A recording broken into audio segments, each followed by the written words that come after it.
What's up? Hello, hello. Yes. All right. First of all, shout out to everyone who watched our Chicago Fifth Red Public Safety press conference on Tuesday. I really appreciate that. Shout out to Miss Jessica for pulling up and putting the cherry on top. And shout out to, of course, Danielle and everyone else who supported, Christian McGovern, Dave Shepard, Mr. Blakemore, um, and yeah. So I don't want to be out here too long because they say I always be 2-3 hours and it'll be a lot. But I wanted to discuss this man right here that's on this page. Yesterday, they decided to, with Brian Sichel Lopez. Now, Brian Sichel Lopez is the chairman for housing and real estate for the city. And also him and the city of Chicago spent taxpaying dollars on promoting the ice-free zone that was hosted by Brandon Johnson and Brian Sichel Lopez in the 25th Ward office, which is in Pilsen, located 2100 West Cermak Road. As you guys recall, Mayor Brandon Johnson signed an executive order, a meaningless executive order banning federal immigration enforcement, ICE, on city-owned property. And the event was to distribute signs for businesses, churches, and organizations declaring their refusal to cooperate with ICE enforcement. They called the event the Ice-Free Zone Sign Distribution.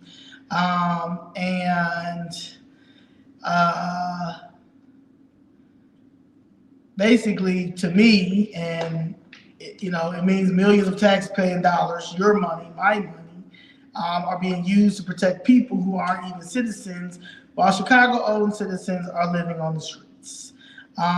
Where are the safe zones for our unhoused citizens? As you remember, some of them wouldn't even let the homeless go to the police stations like they did. Oh yeah, Danielle is here too. Let me comment on that right quick, and I'm gonna get. Let me comment on that what she just said. Me and my husband, we were having a conversation 2 days ago, and he said something to me that bothered me right now. He said what messed him up was to see all the years he worked for the police department and all the cold days we had when it was the coldest. He said they would allow the homeless to come in at night, but exactly at 6 o'clock in the morning, they had to get them out. They had to leave. They couldn't stay there. So they allowed them to come in at night, but at a certain time, they had to go back under the viaducts where they lived. He said this was years. This is just what always have happened. He said what messed him up was when they had illegal aliens, when Brandon Johnson allowed illegal aliens to saturate the police departments, and they were living there, and they were able to drink there, smoke there. Then they was in the lobbies. They were living there. They were able to smoke there, drink there, cut hair out there, prostitute, smoke weed outside of the fornicate outside, smoke weed outside in front of the police station, and they could stay there all day. But the homeless had to get out back in the cold, guys, and go sleep back under the viaduct at 6 o'clock. Faithfully kicked them out. And illegal aliens who didn't pay a dime to the system were allowed to be in the police station and live there and do all types of things there. He said when he saw that messed him up. anytime he would be on duty and he would ride past and he would see the homelessness cold under the viaducts. I'm talking about after illegal aliens were living in the police station because he was out in the street.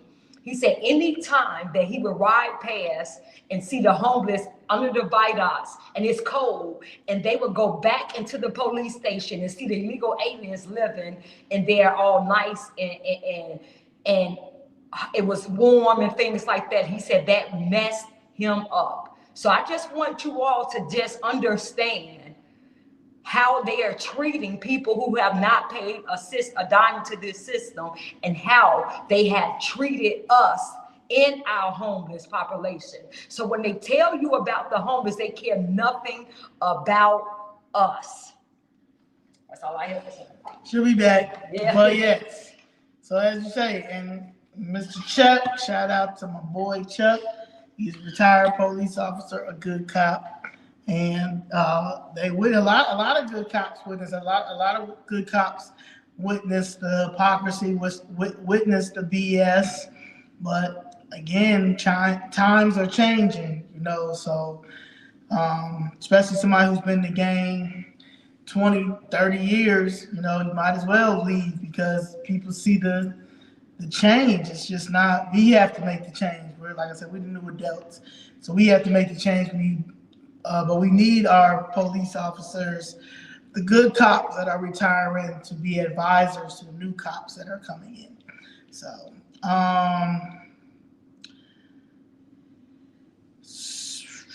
where was he at?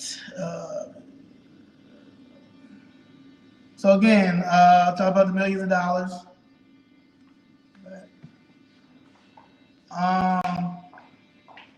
So again, where are the safe zones for our unhoused citizens? Where are the executive orders protecting our safety?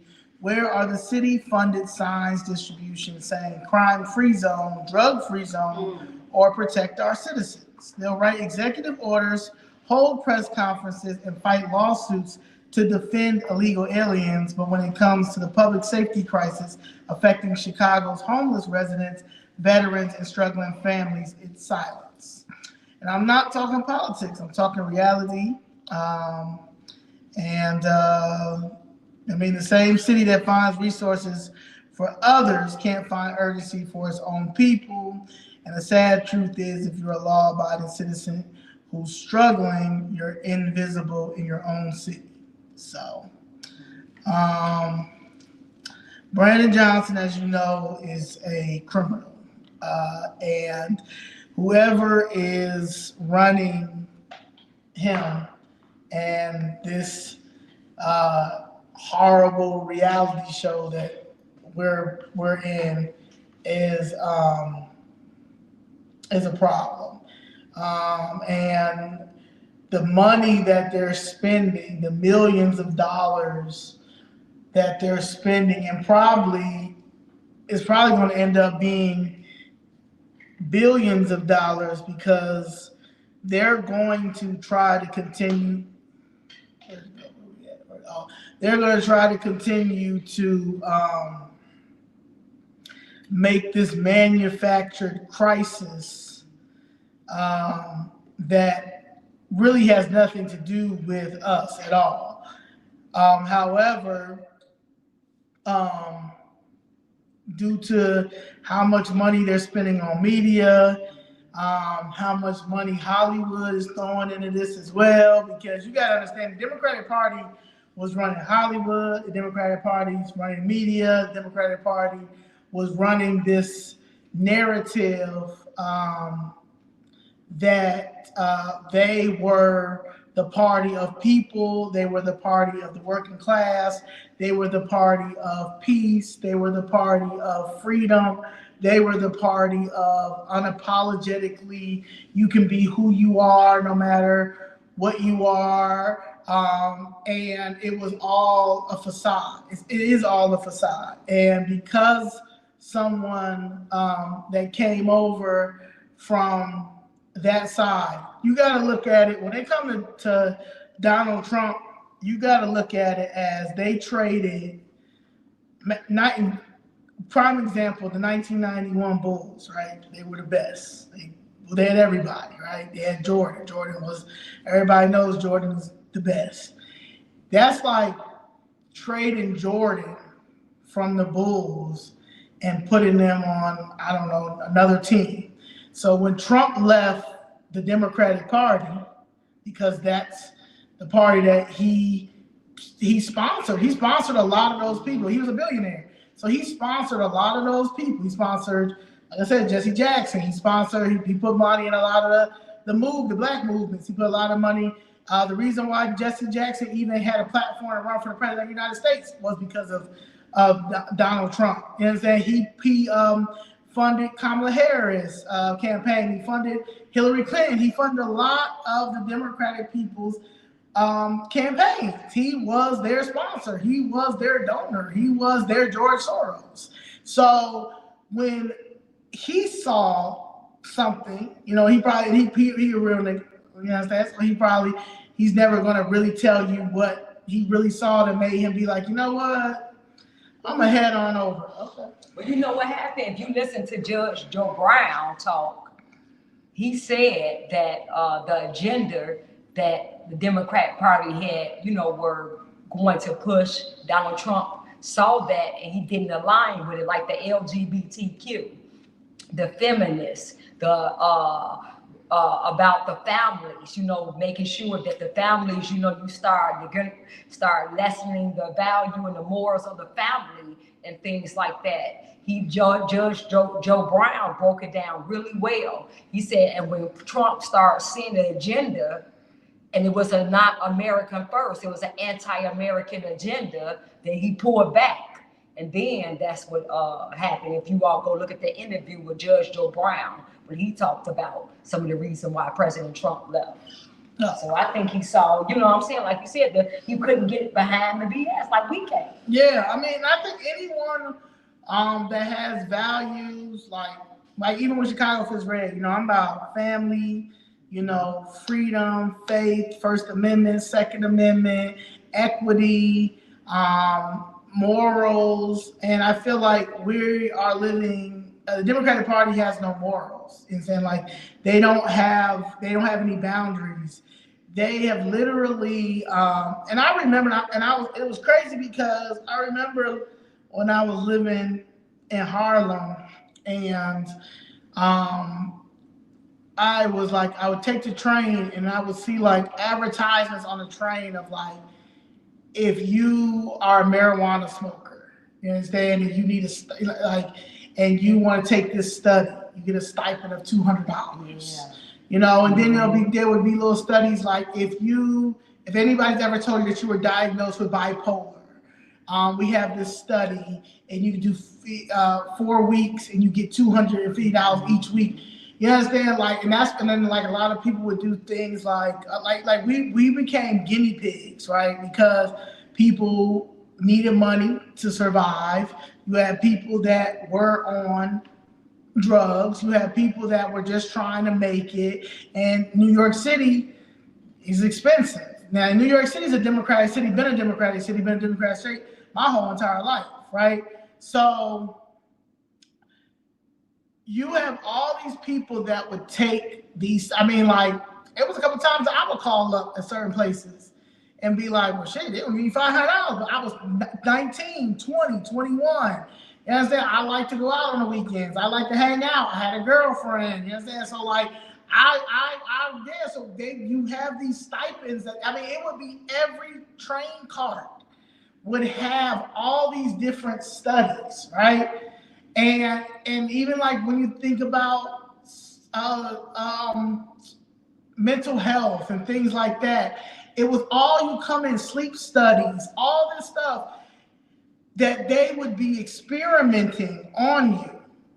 And it's gotten to the point now that I look back at all those things, it's like, dang, like this party is the experiment party. This is the experimental party. This is the party of not caring about you at all, you know, because it's money. Everything is a money thing. Pharmaceutical, pharmaceuticals, when it comes to look at the housing crisis that we have. Not one time, if you think about the Democratic Party and you think about the foreclosures, all of the housing foreclosures has been with the Democratic Party. Mm-hmm. You understand? Like the housing crisis have all been with the Democratic Party being inside. They work with the Wells Fargos. They work, especially Wells Fargo. There's no reason why any black person, real talk, I really would like all our allies to do it too, but there should be no reason why a black person has a Wells Fargo banking account. And then you had TD Jakes partner up with them. Yeah. And that's your favorite pastor. Yeah, one of them. Yeah. And yeah, so you, in order to save what we have, we have to go Republican. Like it's just, y'all people can sit here and say, well, both parties are terrible. Nothing is compared to the Democratic Party. There's nothing. They have a say when it comes to your children. It has a say when it comes to your health. It has a say when it comes to your religion. It has a say when it comes to how they're governed, how the government is acting. This is the worst government that we have in the state of Illinois, in the city of Chicago. The incompetence of Brandon Johnson standing next to Pritzker, who they both do not like each other. They both do not like each other. Kwame Raoul and Brandon Johnson don't even get along. People don't even understand that and know that they don't get along. So at the end of the day, but they're all about this one agenda, and this one agenda is keeping these illegals over here. Pritzker, he needs it for votes. Because he needs it for votes, and because he needs to keep the family system, the family court going and going and going, because at the end of the day he's got money in the family courts and stuff like that, with tearing up families and doing all that stuff. He has NGOs, and then the Pritzker, he has even Northwestern. We really need to stop going to Northwestern, because Northwestern has a law school named after his family and stuff like that. Like anything that is involved with Pritzker, we should not even be aligned with. And when it comes to Brandon Johnson as well, Brandon Johnson and the Hispanic KKK, they are involved in criminal activities and cartel with the help of these no good pastors.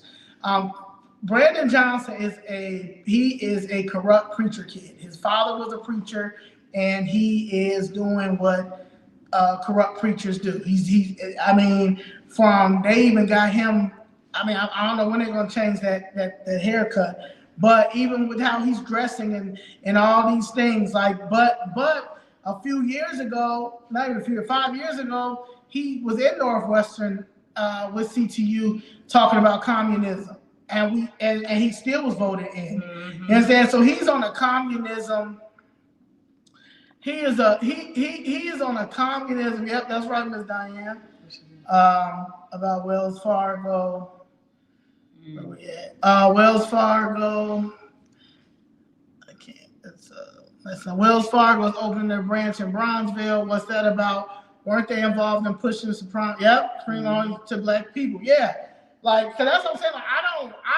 Every time I see any black event and I see Wells Fargo sponsored it, I do not go. I do not attend, because that is insane how y'all let that happen. And you all got to understand. See, you all are not paying attention.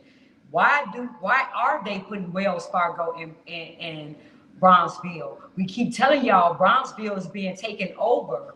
Yeah. By illegal aliens, Indians, the visas, the visas. They got Bronzeville. Bronzeville is being taken over. Yeah. By illegal aliens, foreigners. It is. And those are the people who's going to be getting the loans. Those are the people who's going to be getting the businesses. You all better wake up. I keep trying to tell you all, me and Zoe keep talking about the New Americans plan.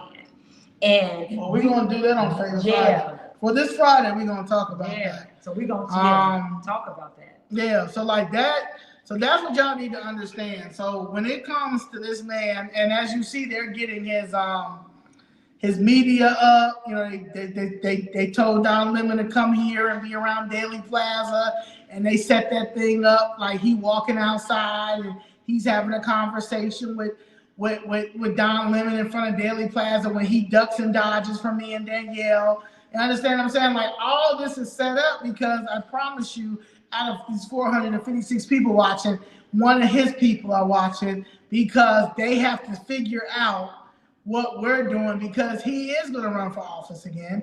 They're hiding his infrastructure money.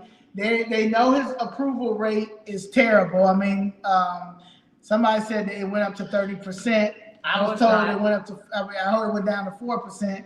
But at the end of the day, they all lie. You understand? So yeah, they lying. See, this is what they do. Just like they did with Kamala Harris. Her approval rating was 0 as the vice president. Nobody liked Kamala Harris as a vice president, and they knew it. Her approval rating was very low. And what did the media do? They did their magic, made you all believe that she was just so popular as a vice president, which she wasn't. Her ratings were very low, but they made you all believe that with the fake ratings and the fake stats.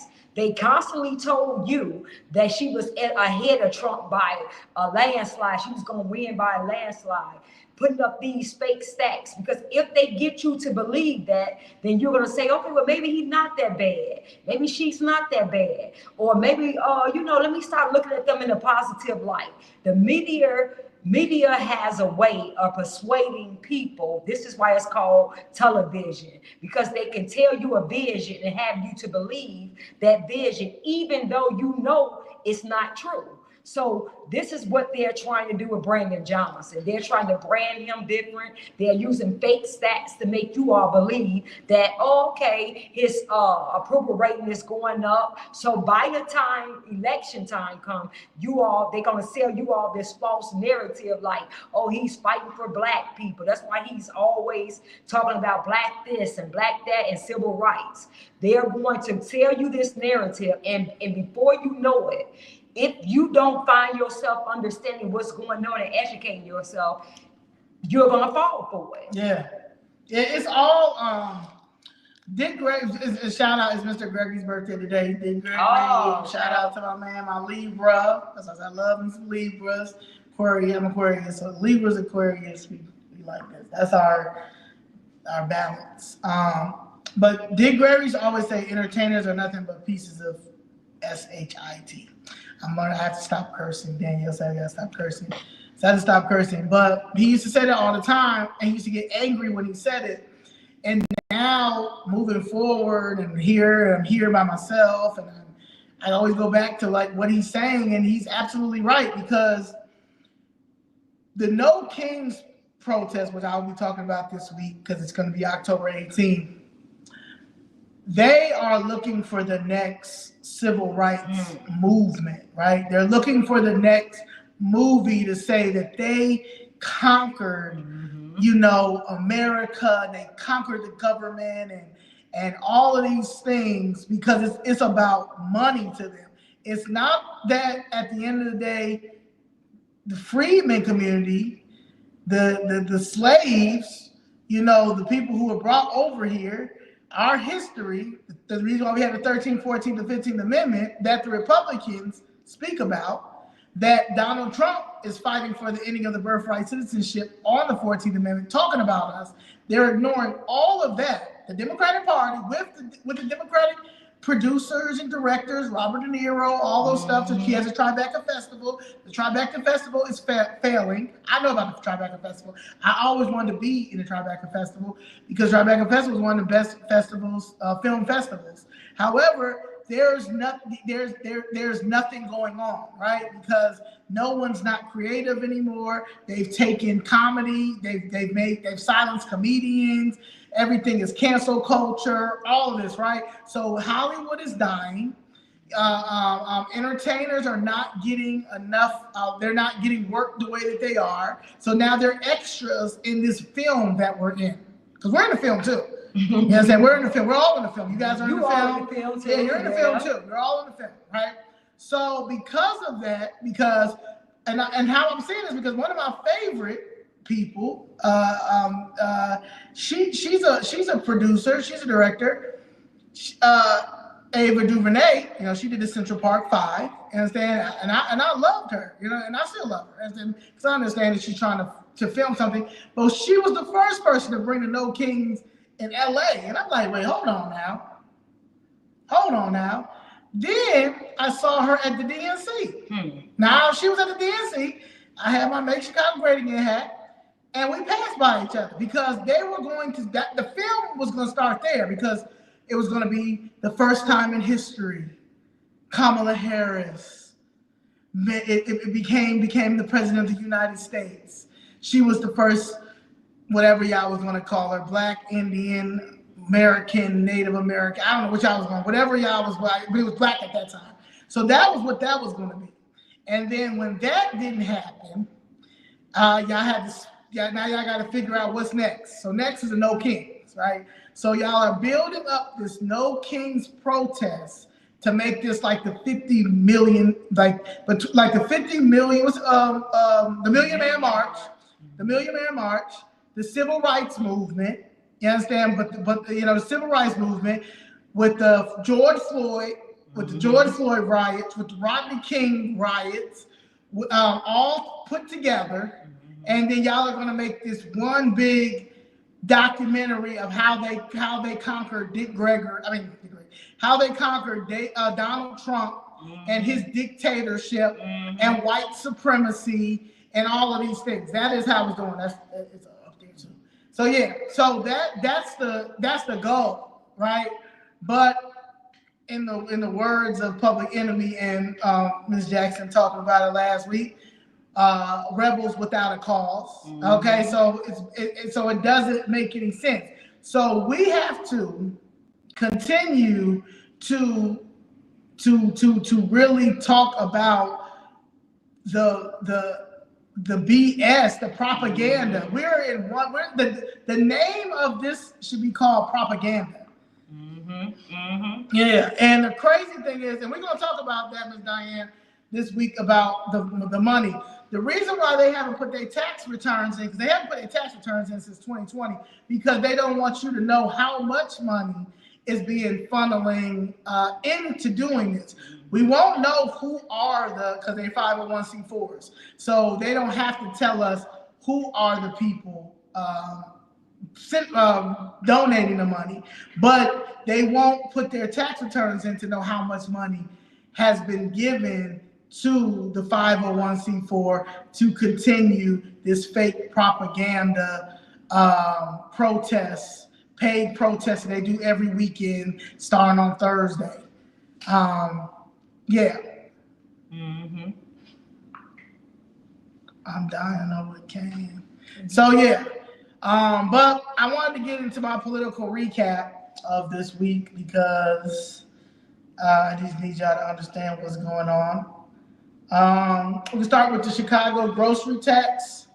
So Chicago missed the October 1st deadline to file paperwork with the Illinois Department of Revenue to impose a local grocery tax starting January 1st, 2026. Because of that delay, the tax cannot legally start until July 1st, 2026 at the earliest. That saved Chicago shoppers an estimated of $40 million for the first 6 months of 2026. The pros is that immediate relief for families. Families save money at the grocery store. A family of 4 will keep about $60 extra in their pockets over 6 months. Not life-changing, but helpful when groceries have gone up 30% since 2019. Protection for low-income residents. Grocery taxes are regressive, meaning that they hit poor and working-class families hardest. By delaying or potentially canceling the tax, Chicago avoids adding pressure to those already struggling with rent, gas, and inflation.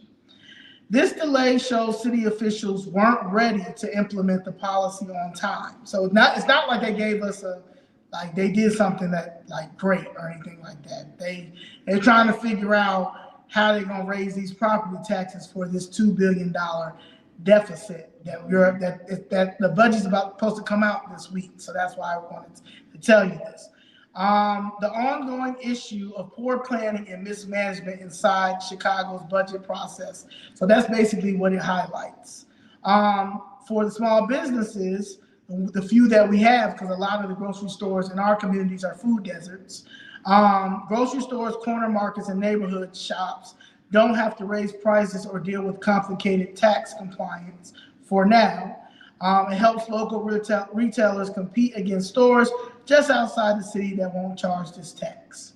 The cons for the city and budget, $80 million revenue loss. The city expected to raise around $80 million annually from the grocery tax. Now that money is off the table until at least mid-2026, possibly longer, that shortfall could mean cuts to city programs or new taxes somewhere else. Now, we told you all. Now, I don't understand. What part don't y'all understand? She just read about how it helps, that you don't, that we wouldn't get this tax. But they have the Democratic Party policies, they have no interest in making your life better. They don't. The policies don't. All they do is spend your money carelessly, spend your money, steal your money, and then try to figure out more ways to tax you and get more money from you to pay for that and to spend more money. They don't come with solutions. Only solution, if you look at any Democratic ran city or state, the only solution they have when they mismanage your money, steal your money, not being a good steward over your money, the only solution they have is to make your life even harder with taxing you, figuring out more ways to tax you. They never figure out to say, hey, what can we do to make the citizens' life better? That's never on the table. And the reason why I keep telling you all, you have to look at policies. It's not about, it's not about per se Democrat and Republican more so than it's about the policies. If you look at red states, they don't pay property taxes. They don't pay taxes. Like, look at Indiana. They don't pay taxes, but yet and still, they can still, everything is, it's for the residents and the consumer and the businesses. They still thrive and able to live comfortably, and they're not being taxed. But somehow, in these Democratic ran cities and states, we don't live comfortably. Our schools are trash, yet we pay the highest taxes. The highest. And you all never understand. You all can't figure that out. You all cannot just say, okay, let me just skip Trump, skip everybody. Let me just look at what's happened to policies. Because everybody moves to Texas to have a better life, to have lower taxes. Everybody moved to Indiana to pay no taxes. All of those are red states. Why do people do that? That's what you all don't ask yourself. But we're in the poorest. We pay high property taxes in my community, yet it's a slum. The schools in my community are terrible. Kids can't read. 30% of the kids are only reading at a grade level. 40 in math, none of them reading. But yet, the abandoned buildings everywhere, none of the parks, like Zoe keeps saying, all the parks don't have swings, nothing like that. But yet and still, my property taxes are steady going up. We're steady paying grocery tax, bed tax, Uber tax. They finna try to figure out a way how to pay breathing tax. But when you look at your communities, where's my taxes going to? Because the trash, you paying for them to pick up the garbage now. What are y'all doing? Y'all don't see that this is, and Brandon Johnson, all while your elected officials are getting richer. Everybody getting rich. Illegal aliens are living good. But we are the ones that's suffering. And y'all want to keep dealing with this? It's like we should not have to be arguing with anybody. As a matter of fact, this should be so severe to us. We should be so angry, right, that first of all, we should be angry as, I just want to say, let me just speak to my Black community right now. We should be so angry at the fact that you brought all these people here and put them in our community, and you're using the Civil Rights Act to compare them to us. Then we should be angry that they're even trying to make this like a civil war thing when these people not even from here. Go fight on your own soil. Go fight in your own country with your own government. How are you going to come over here and where we built this country and try to fight our government and get the rights for you when we are the ones are being affected by the illegal immigration has always hurt the Black community the most, always. And so you're going to use our plight, use the Civil Rights Act that our ancestors fought for, come over to a country we built and try to go against our government for you to get free everything, for you to keep taking our resources while we as the Black community still don't have anything that our ancestors fought for. And you think we can allow you to have this civil rights movement on our soil? That's how dumb we are. That's how dumb we are for even allowing them to. White people shouldn't even have to fight this. It should be so many Black people at that No Kings protest with signs said, "I wish y'all would." I wish y'all would. Facts. I wish white people should just be the ones sitting down with the white patriots, because you got the white liberals out there, the ones who pushing this garbage. The white liberals should see our faces and be so scared, because when they see us, they don't even know how to deal with us. They don't know how to deal with us. We should be out there so strong to these white liberal faces to turn white, pale, because they scared like, oh my God, we messed up. That's it right here. That's it right here, my man. Right here. What do we right do? Here. Look, we are slow. Right. Yeah. Yeah. They should be like, oh. Yeah. We don't want them problems with. Yeah. Oh, we done woke up some. Yeah. We done woke up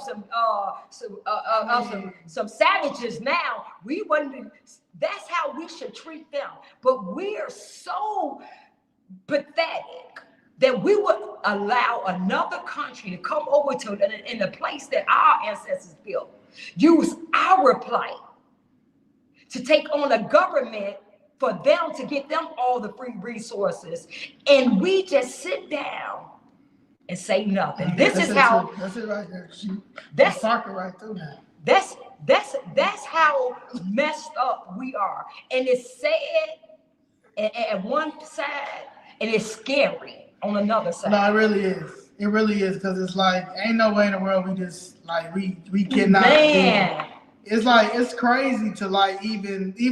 It's just crazy. Chicago is already near $2 billion in debt, and this delay adds to the instability of it. The Finance Committee will now have to find new ways to close the gap, either through property taxes, fines, or TIF reallocations. Now, they be stealing the TIF money, so that's a whole nother story we'll talk about. Expect the city to frame this as a technical delay, not a failure, but it's a failure. And people will argue that it shows administrative incompetence. Of course, all of these people are full of incompetence, as you see what they're doing now with letting them fight ICE agents at Broadview every day. You know what type of loser you have to be in life to wake up every morning and go to Broadview and fight ICE agents? Like, do you know what type of loser? I don't even know if that's called, like, you are like the ultimate loser to get up and take your wasted talents to Broadview facility to fight ICE agents. For what? Like, what do you think? Like, what y'all think I'll do? Like, after you defeat the ICE agents, what's gonna happen? Like, what is y'all solution? Like, what is gonna happen? They gonna go home, Zoe. They gonna get in their Subarus and their minivans. They gonna go home to their nice life with their little dogs and cats, and we're going to be stuck in our community dealing with the things that we always have dealt with. Crime, poverty. Now we're dealing with illegal alien criminals here and taking all our resources. They're going to go to their nice neighborhoods in life, and we're going to be stuck dealing with the same thing that we always had. And now we just have illegal aliens on top of that. And because we are the only people who allow this stuff to go on, like I said, it should have been so many Black people in front of that ICE center, because it's affecting us the most, that they should be so scared, like, oh, I'm gonna leave them alone. We ain't gonna do that, because they know we coming out in thousands to say, I wish y'all would put it. I wish I would let ICE come in and get them out of our communities and do what they need to do for us. But see, we don't. We're arguing online with these very people about this same thing. That's what their plans are. Let us kill ourselves. Let us destroy ourselves, and they just keep going on through life and fighting the government when they don't work for them, when they just want to do, because they are Antifa. These are the people that hate America. These are the people who want to come over here and bring this communist and socialist agenda. And these are those people. Yeah, these are. So what's next? So if Chicago refiles with the Department of Revenue early next year, the grocery tax could start July 1st, 2026. Otherwise, it could be delayed another full year to 2027. City budget hearings are starting and will be starting. The budget is supposed to come out this week. So during upcoming budget season, look for officials to discuss replacing that lost revenue for new fees and revenue adjustments tucked into other parts of the budget, and also look to see what money are they laundering into another part of the budget. Last year, I found out that we were paying $1.8 billion in epidemiology through public health. Okay, so when the budget come out, I am going to do a video on the budget, and I want to send y'all a link that you too need to download the budget and have it in your house. Mm-hmm. And you guys need to look at this budget, because this budget is our budget too. Yeah, it's our money. This is our money. If the city tries to reintroduce the grocery tax, there will likely be a community pushback, especially from the South and West Side families who already face food insecurity. We've got hella food deserts. You just said it. So it's going to affect us. I keep saying everything that happens is going to affect us. While they're out here making ice-free zones for the illegals. Spending our money. Yeah. Now that money can go on making our lives better, Zoe. Yeah. Well, that money can go on not figuring out ways not to tax us even more to make our lives better. Sounds about right. But Sounds about common sense. Yeah, that's not that ain't the Democratic way. No, it's not. Absolutely not. This moment gives reform-minded leaders a chance to propose alternatives like cutting unnecessary contracts, reevaluating TIF funds, or ending sweetheart deals like the Obama Center $10 land base that he's only paying for 99 years. We're going to need that. We're going to need the money back for that, but it's a test. $10. He's a billionaire. $10. And he only paying $10. Yeah, but they want to talk about Trump cryptocurrency. But this man paying $10 for the Obama Center. $400 million gifted plane that he's gifting to the United States for air. Yeah. Wow. Yeah, and it's a test of whether the city will tighten its belt or reach into the taxpayer's pocket again. And that's what the Democratic Party do. They always go into your tax pockets and then say that they're fighting the rich. They're fighting the billionaires. The billionaires aren't taking anything out of their pockets. It is these welfare recipients like Brandon Johnson, these communists, these Marxists, these gatekeepers, these pastors, these peddlers, these criminals. Okay, it's RICO time.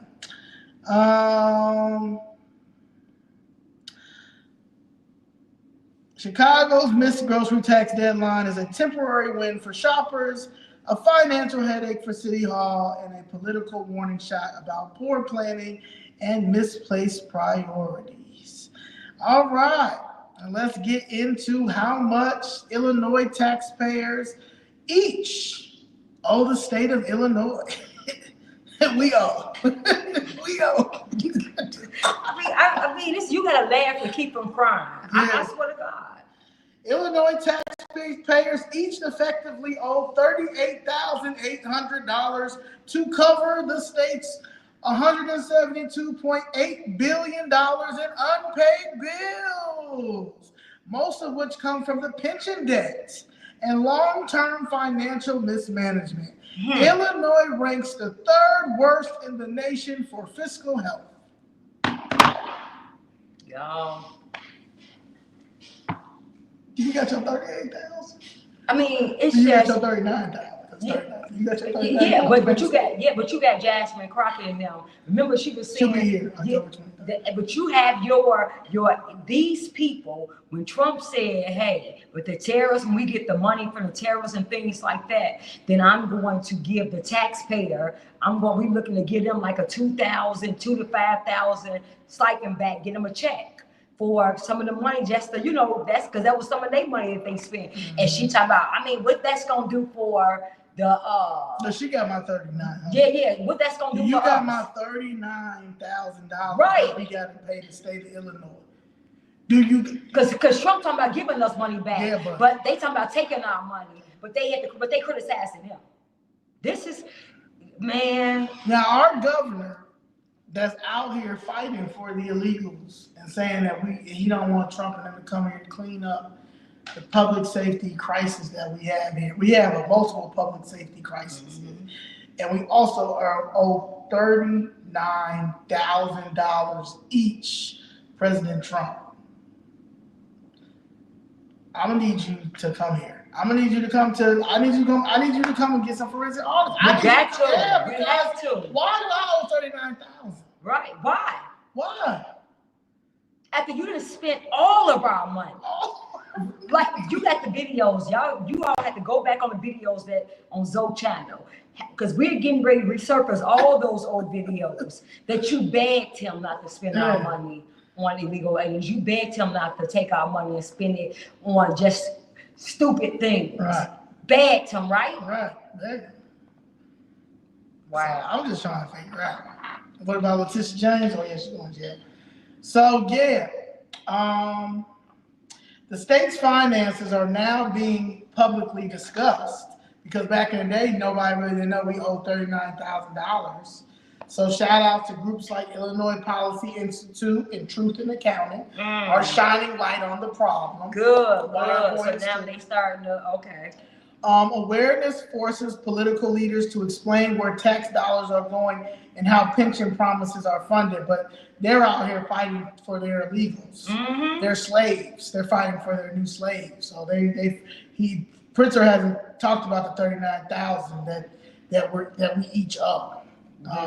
Spending more money on signs for the No Kings protest. Yeah. Spending more money on the ice cream. Getting ready. Zone. Yeah, they about to put that. Yeah. Organizing. They spending money. They spending October 18th. No Kings. Oh, they about to. That's millions of dollars and it's being spent here, you guys, because now we got to look at more police resources. See, we're not even talking about the taxpayer money to go into the police officers that's going to have to be out there. The city damages, the everything to clean up, because they're gonna be spraying like they spray painted. Oh yeah, they spray paint. They vandalize everything. So that's more millions of dollars that's gonna be spent on the cleanup, y'all. I mean, y'all not gonna say, it's bad out here. It's bad out here. With our tax dollars too. With our tax dollars. Yeah. With a clear picture of how deep the debt is, both parties face pressure to pass pension reform, spending controls, and better budget oversight. It could lead to bipartisan solutions like trimming government waste or consolidating overlapping local governments. Illinois may seek federal partnerships or programs that reward fiscal discipline. For example, transparency initiatives or debt restructuring. Trump, don't say that dollar. Not a dollar. Not a dollar. Let it fall. Yes, let the billionaire go in his pocket. Let Chris go in his pocket, right, Joe? I know if I was a billionaire, I would go and say if he talk about how much Illinois is, he gonna do that. Let him go in his pocket. I think he got it. I know he got it. Yeah, he definitely got it. It's only 175 million. Oh, he got 175. No. 172.8 billion, but he a billionaire. Yeah, he got that. Yeah. He can figure it out. Go broke for it. Go broke, crash out.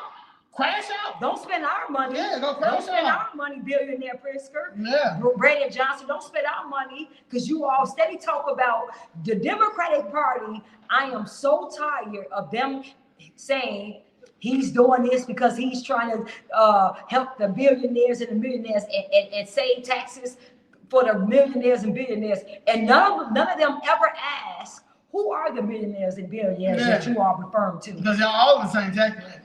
Because Pritzker, when you say that, Pritzker, you know you're talking about yourself. Right. And you're the one spending all of our money. So who is that money going to? Right. What billionaire, millionaire are you? Because the money you spend, you ain't giving it to Trump, friends. So who billionaires and millionaires are you talking about, Pritzker? Right. These are they play in our face like we are just that stupid. Right. They're crazy. Voters can now demand that state and local officials adopt performance-based budgeting and financial accountability laws. Yes. But y'all gonna need to register to vote.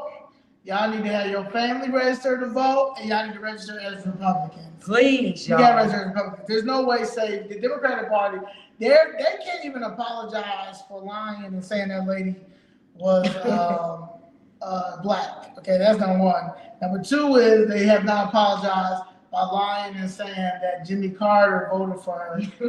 Okay, and we have yet to get a forensic audit on that $1 billion that y'all raised for her to go to do absolutely nothing. And all the people that was in her on her campaign had to get government assistance and lose.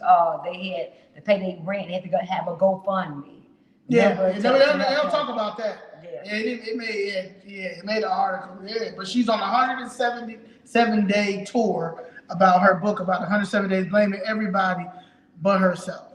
They all do. They have no accountability. No accountability. Mm-hmm. Yeah, this is the party of victim scams and lies. Democratic Party is the party of victim scams and lies. Mm-hmm. Okay, and slaves. And projection. Mm-hmm. Everything. Trump just got in office. Trump. So the cons of this is the rising tax burden, as you already know. Residents already face some of the highest property and income taxes in the United States. To close the gap, politicians may propose, of course, what? A new tax. Hey, I told y'all. You get a new tax.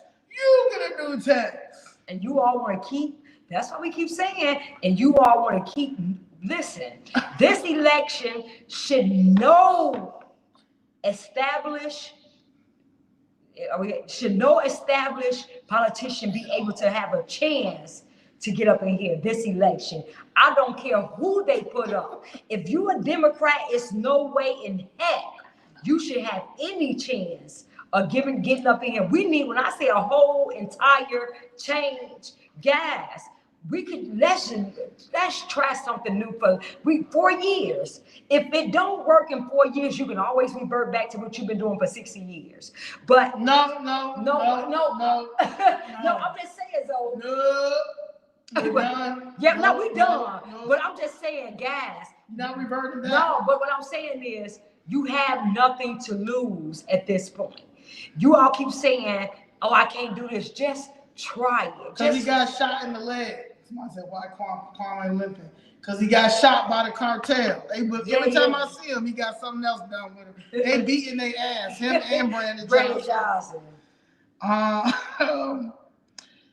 Or rate increases further driving people and businesses out of the states. That's another thing. We cannot go blue this time because we're losing people and businesses. In order, this we're the third largest city in the country. We cannot lose people. We need the people. We need the businesses. And at the end of the day, people do not mind paying taxes, but the taxes have to be reasonable. They keep going up. People's wages are not going up. People are not. A lot of these businesses are not giving out health insurance, which they need. Y'all need to start giving out health insurance too. But I also understand that we have to make sure that the business is sustainable. So we will work on that, but you guys cannot keep moving. You guys have to register to vote and register to vote as a Republican so we can get all of this stuff back to where it makes sense, where it makes sense for everybody. Everybody is living comfortably. Businesses are making money and still being able to sustain a life that needs to be, and be able to create jobs. If we create jobs, we create more revenue. We create more revenue. We create more housing, and so that's just basically how this has to work. So yes, the largest portion of Illinois debt is tied to unfunded pension obligations. $148 billion. So out of 172.8 billion, 148 billion is just underfunded pension obligations. That's crazy. Without reform, retirees' benefits are at a long-term risk, and new taxes may go mostly towards pensions instead of public services. The delayed reporting, Illinois was 774 days late in releasing the 2023 financial report. Late reporting limits public oversight and can conceal ongoing mismanagement or accounting tricks. Although Illinois' credit rating has improved slightly since 2021, persistent debt could lead to higher borrowing costs, worsening deficits over time. Now, Chicago credit rate is terrible. Yeah. You talking about Miss Sheila? You talking about William J. Kelly? You talking about William J. Kelly, the reporter? Oh yeah, William J. Kelly. Yes. He did a good one the other day. Oh, that was great. Yeah. That was great. He's the only one he's the only one who's going to challenge him, who's going to ask the questions that the real citizens want to know. My man say, how are we pensions underfunded? They need, okay, you right. Oh yeah, they could have been stealing from them. You're right. That's all they do is steal. And blame it on Trump. Before Trump, I'm serious. Look what they're doing. This has been happening before Trump got in office, but everything now that Brandon Johnson is telling you or is saying it's Trump's fault. Yeah, it's Trump's fault. Everything is Trump's fault. It's not his fault. He just got here. All he's trying to do is get the illegals up out of here. Y'all won't even let him do that. So you came up with ICE-free zone. Yeah. So what? I mean, the white supremacist is Brandon Johnson.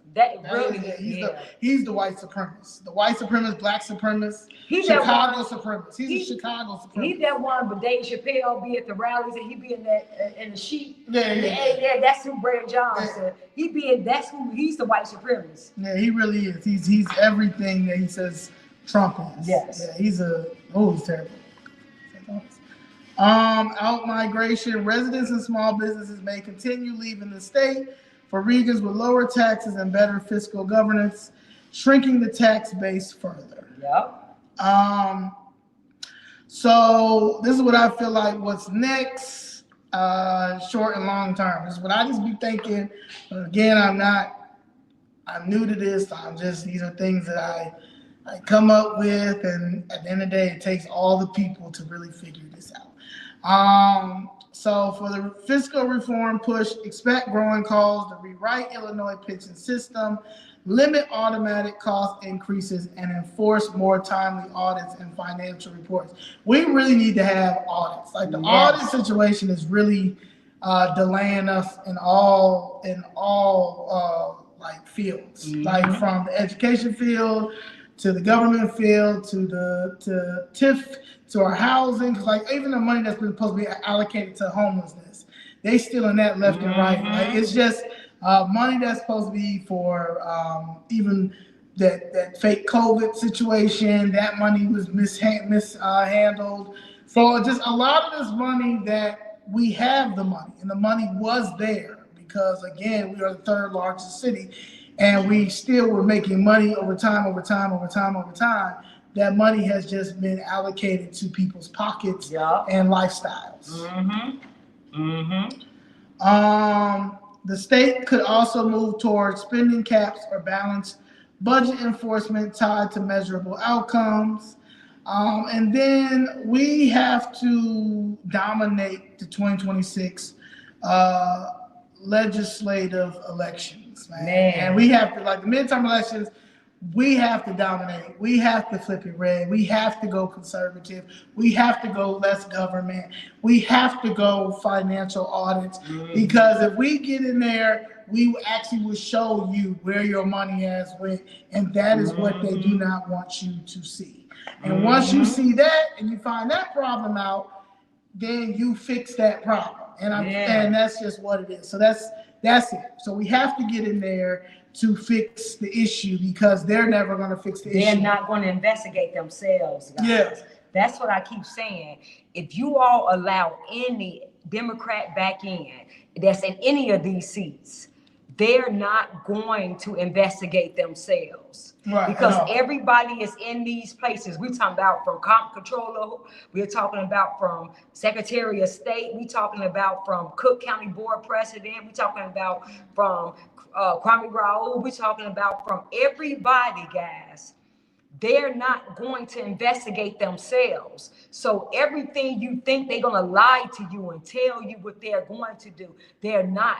Because if they do that, they are going to be implemented in these things. So they're never going to do it. That's why we keep saying the only hope we have is to flip Chicago red, get people in that's going to drain the swamp for real, who have no allegiance to this, who just citizens who see the BS, who know what's going on and is willing to do the work, the hard work that needs to be done, because we don't have nothing to lose. We wasn't stealing the money. We was actually got our money stolen. Right. We wasn't the ones doing this. We was asking for justice. You have to get people who really want change, who's going to do that, and who don't have no allegiance to none of these people, who's going to do what is necessary and going to do the hard job that people who don't want to do. And that's what it's going to take. And we're not scared. And it has to be the people. Like the fact that as you see right now with Pritzker, Kwame Raoul, Lieutenant Governor Stratton, Brandon Johnson, and some of these weird ass states, like I saw Willie Preston weird ass the other day on something, like all y'all are all together, right? Yep. And y'all are talking about things that have nothing to do with how you guys are pushing the residents out. It's like you don't care because you are fighting for these new people to come in because you want control. You can control these people. Yep. You're working with the cartel. You're working with y'all are trying to do something that Daly Sr. did, but you will never be Daly Sr. You guys will never do it like Daly Sr. Because one thing I'm telling you about Daly Sr. and Daly Jr. Daly Sr. and Daly Jr. would never let Chicago First Red happen.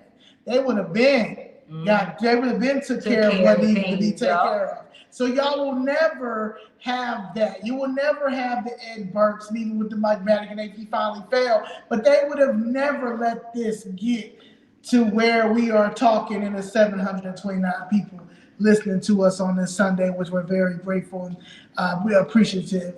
And that we are running our candidates and doing the things that we're doing and calling out the corruption and the hypocrisy. So y'all doing it absolutely wrong because y'all are not good people in general. You understand? Like, y'all don't have a good bone in your body. You're literally ignoring residents and getting on this TV saying that we are fine. We don't need anybody. We're good. We don't know. Even though everybody's watching Broadview with all them undiagnosed people fighting ICE people. Throwing bricks. Yeah. Throwing bricks. Genocides every day in the South Side and the West Side. Businesses, we ain't got no businesses downtown. You understand what I'm saying? Kids aren't reading, writing, don't have nothing to live for. Y'all don't care. I mean, at the end of the day, everybody's watching how pathetic y'all look and get on this TV and lie to these people. It's like y'all, imagine, this is what it looks like, really. We're on here telling y'all everything's fine, you know, this and that. And right behind us, y'all see Chicago burning down. Right. Y'all basically see Chicago burning down, people running back and forth from us on fire and things like that. And we are like, hey guys, we don't need no help. Our city is beautiful. Our city is nothing wrong here. We're great. We're doing fine here. And you seeing behind us, Chicago is just burning down. That's what it looks like. And we're sitting up here trying to convince you that everything is perfect. This is how bad these people and crazy they think we are. And people are literally seeing Chicago being we're seeing the down right now. If we allow this, you're seeing the downfall of Chicago. When they talk about Chicago and talk about how they talked about Detroit and talked about how once Chicago was thriving and how once Chicago was this great city, or Detroit or Gary, Indiana. When you see it, you are right now looking at the downfall of what's happening. And if we don't save it, you're going to see when the downfall happened, you're going to be reading about in history what happened to Chicago. when you see, I mean, you're going to see it. This is going to be the story. The foreigners took, Mexico took Chicago over. That's what you're going to be reading. Just like New Orleans just elected their first Mexican mayor. God bless. Anyway, thank you, Malachi, for the super sticker. Appreciate you, Mr. Chapman. And this one, I like this one too. This is worse than Watergate. Yeah, yes, it is. Woo, man. But yes, we get back to it. And my thing is flipping Chicago red, flipping the state red. When I say that, I'm talking about seats too. You see what I'm saying? So if I get the governor seat, if I get the mayor seat, if I get a few school board seats, I get a few police board seats, I get a few alderman seats, U.S. senator seats, U.S. state representative seats, I flipped red. I flip it in red. You understand what I'm saying? So it's not. I just want you to say that's flipping Chicago red. That's flipping Illinois red for me. Getting these seats, and we're going to get some seats. So you don't sit here and act like we're not going to get these seats, because we are. Now, when we want, is it able to flip the whole state red? Absolutely. Like, that's going to happen in time. However, getting some seats is we already got 1 foot in. Yeah, and we can make history happen in the right way. The Democratic Party always want to give you the first black this and the first this, and they be terrible. We can make it history the right way, where we can say Chicago, the history be made is Chicago saved their city and show the rest of the country what can happen. They saved their city from this communist, socialist invasion of the Democratic Party and illegal aliens. The citizens, the real Americans and the real Chicagoans fought back and saved their city. That's the history that we can make, and wouldn't let their city be taken over by the cartel, by the Democratic Party, socialist, communist agenda, and illegal aliens. That's the history that we can set. And this is like, guys, I keep saying, this is bigger than us. This is between God, good and evil. God has heard the cry of his people. And what does the cry of his people look like? Mothers who've been losing their kids and crying out when they run outside and crying out because their kids are dead, blood being spilled in the streets. That's the cry. When you see parents and grandmothers and grandpas and siblings crying out because they have to run and see their loved ones laying out in the streets dead over just senseless crime, going on the L stations when you are getting robbed, when women are getting stabbed just because they're sitting down, and you let people who are criminals get right back out like they do in Chicago and these Democratic ran cities and states. And they are crying out to God. Those are the cries of his people, because see, you got to understand, the devil kingdom, it advanced off blood being spilled on the streets. Just like Jesus had to shed his blood to bring us back to God, the devil kingdom has to advance. Its evil and darkness have to advance on the earth by blood being spilled, doing evil acts. That's how it happens. And God is hearing the cries of his people. And we have cried out, because I know I have cried out a million of years, while I just walk up and down my block and just pray and ask God, cover my city, cover the blocks, cover the young kids that's walking back and forth to school, that they don't get shot and things. So we have cried out. He's hearing the cries of his people, but it's up to us to do what's right. Just like he's not going to force us to do what we need to do. He's going to show us, he's going to give us a way out, and it's up to us to take it. Everybody is tired of this high crime, this us losing our homes like Zoe and her mother have done and being misplaced. All of us is we are tired of lawlessness, our kids' situations where they can't read, are being ignored, our money being stolen, us just being just looked over like we're garbage. Everybody, we have a chance to rise up, y'all. And I just hope that we are hearing the voice of God, and we seeing what he's doing for us, and we take advantage of it, because he's not going to make us. He's just going to show us, give us the information, and it's going to be up to us to say, okay, this is what we see and we want. It's up to us. He give us the freedom of choice. Yeah. So then we say federal and credit oversight. We watch for bond rating agencies to pressure Illinois to control debt, which is us, because we can do this too now. And the federal government will have to intervene indirectly through grant restrictions or credit guarantees. Again, Trump, don't send $1 to Illinois. As citizens, though, we and as taxpayers, we can demand shorter reporting delays, regular independent audits, pension transparency dashboards, and TIF and local debt disclosure laws. It's all about legislation, and we have to really get involved in this. It's like involving yourself in PTA meetings when your children were in school. If people get parent-teacher meetings.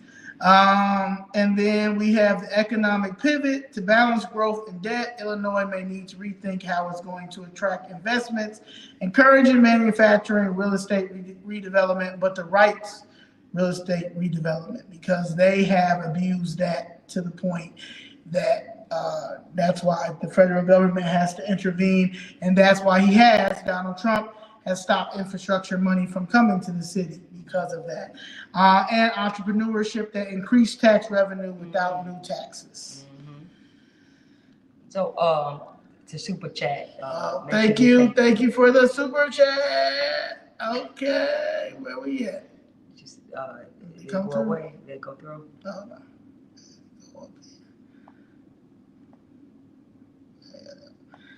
Go up here. Right. Thank you. Thank you for the super Thank you to chat. the freak. Thank you to the freak. You said inspiring. Thank you. Yes, thank you all. Time to post it. Please like and share the video. Please share the video, and we really appreciate you all. When you share the video, more people look at it, and they get, and that's opening people's eyes, because the fake news is working very, very hard to make sure. I'm trying to tell you, they're working very hard to make sure that the truth do not get out. Yeah, I want my documentary called Propaganda. While they're making No Kings, mine's gonna be called Propaganda. So let's get into. I didn't even realize we had. Oh yeah, this teachers union thing.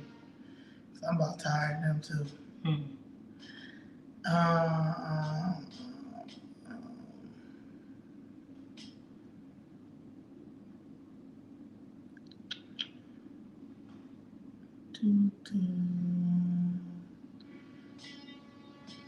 What is that?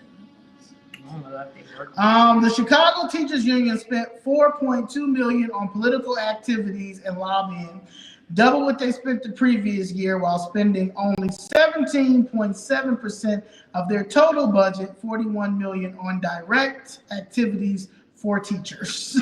They spent on what? What was that for me? On what? The Chicago Teachers Union, CTU, Stacey Davis Gates, Jackson Potter, and Brandon Johnson squad. They spent $4.2 million on political activities and lobbying, double what they spent the previous year, while spending only 17.7% of their total budget, $41 million, on direct activities for teachers. That was double what they spent. Wow. So they argue that political involvement helps shape education policy, funding, and working conditions beyond just union contracts. School board elections and city politics directly affect pay, classroom resources, and school closures. The spending can be seen as an investment in long-term policy. And CTU claims its advocacy helps protect public schools from privatization or charter expansion, a long-standing issue in Chicago. The CTU is member-driven. If members support political activism during meetings or through dues, it reflects grassroots priorities. So that's how they justify what they're doing. Yeah.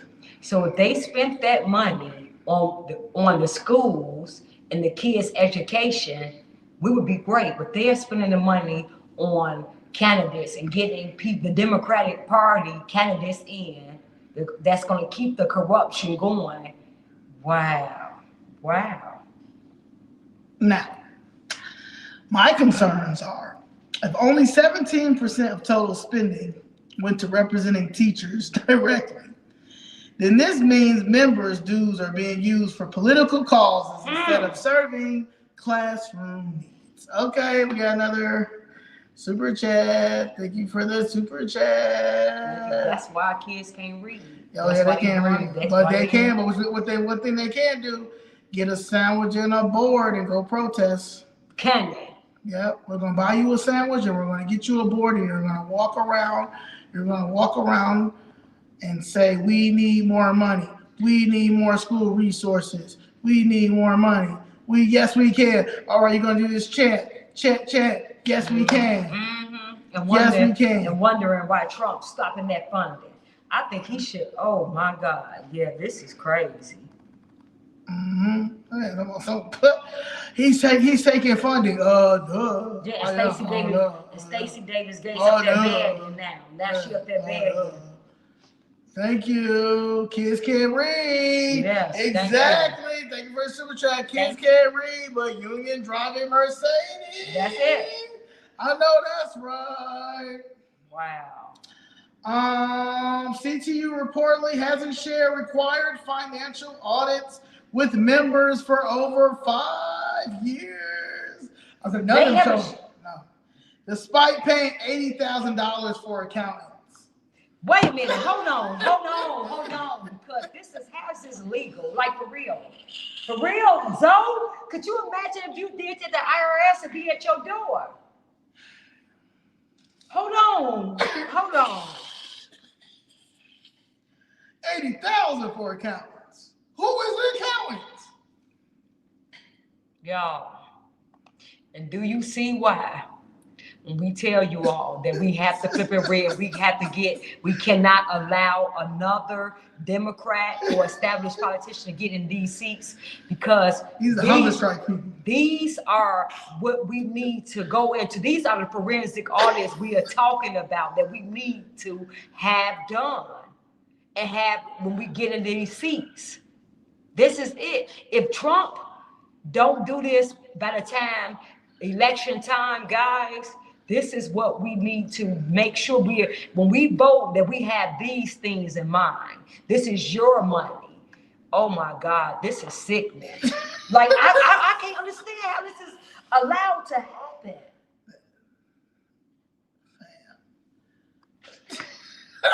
Like, I can see if they're covering it up by our kids are doing so great, so now people not even questioning it and not looking or not demanding anything because you don't have nothing to complain about. I can see how that can be true or happen, but how bad we're doing in the public school system and this, and you mean to tell me ain't nobody complaining about this?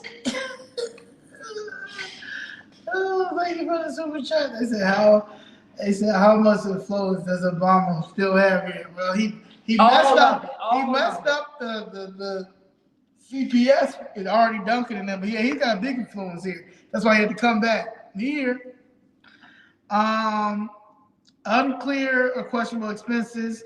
Examples include a recording studio in Albuquerque for $173,000 and over $120,000 in catering, some with no listed vendors. We would be in jail. Despite spending millions, only 3 of 9 CTU endorsed candidates won school board seats. So that's good because people woke up and know the CTU is trash and it's bad. Polls show 60% of Chicago voters view CTU unfavorable. Okay. Thank y'all. Thank you, Chicago. Thank you all. Thank you. And most voters are less likely to support CTU-funded candidates. Thank y'all. Thank you, Jesus. Thank you. People are waking up. Thank you. CTU President Stacey Davis Gates earns over $273,000 across union positions, raising questions about leadership priorities and when teachers face stagnant pay or overcrowded classrooms. Yes. Why is she? Yes, that's almost $300,000. $300,000. She got a little situation on the stomach. She gotta get that fixed. What's next? Members, you gotta push back. You guys need to begin demanding more transparency on where your dues go, including independent audits and itemized reports. Push for spending caps on political activity and focus more in classroom advocacy. Teachers can explore non-union professional associations like Teachers Freedom Alliance or Association of American Educators or nothing at all. Save your money. This could trigger a membership decline if frustration continues. Yeah, because you really need to defund the CTU. No, you have to defund the CTU. You have to. As Chicago moves forward to an elected school board in 2025, 2027, CTU's political power can either grow or weaken depending on how voters react to the spending, how they're spending stuff. They're spending money for no reason. Expect media scrutiny, DOL audits, or local investigations. Please, local investigations. Yes. Federal investigations. Federal investigations. We need federal. Please. Yes. Every day I pray. Yeah. Every day I pray that the feds come. Because the local not going to do anything because they all, but when the federal come in, they're going to try to act like they're doing it because they got to, because they're going to try not to get in trouble as well. So yeah, federal, we got to go on the federal level because Donald Trump don't care. Yeah. Donald Trump don't care. Wow. My president.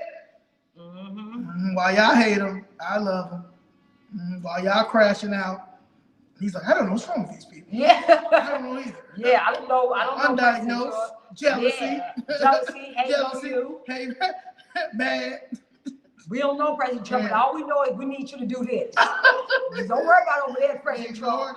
Ignore them. We're asking Ignore them like they're ignoring us. Yeah, this is what we need. This is what the citizens are asking. Yeah, this is what we're asking you.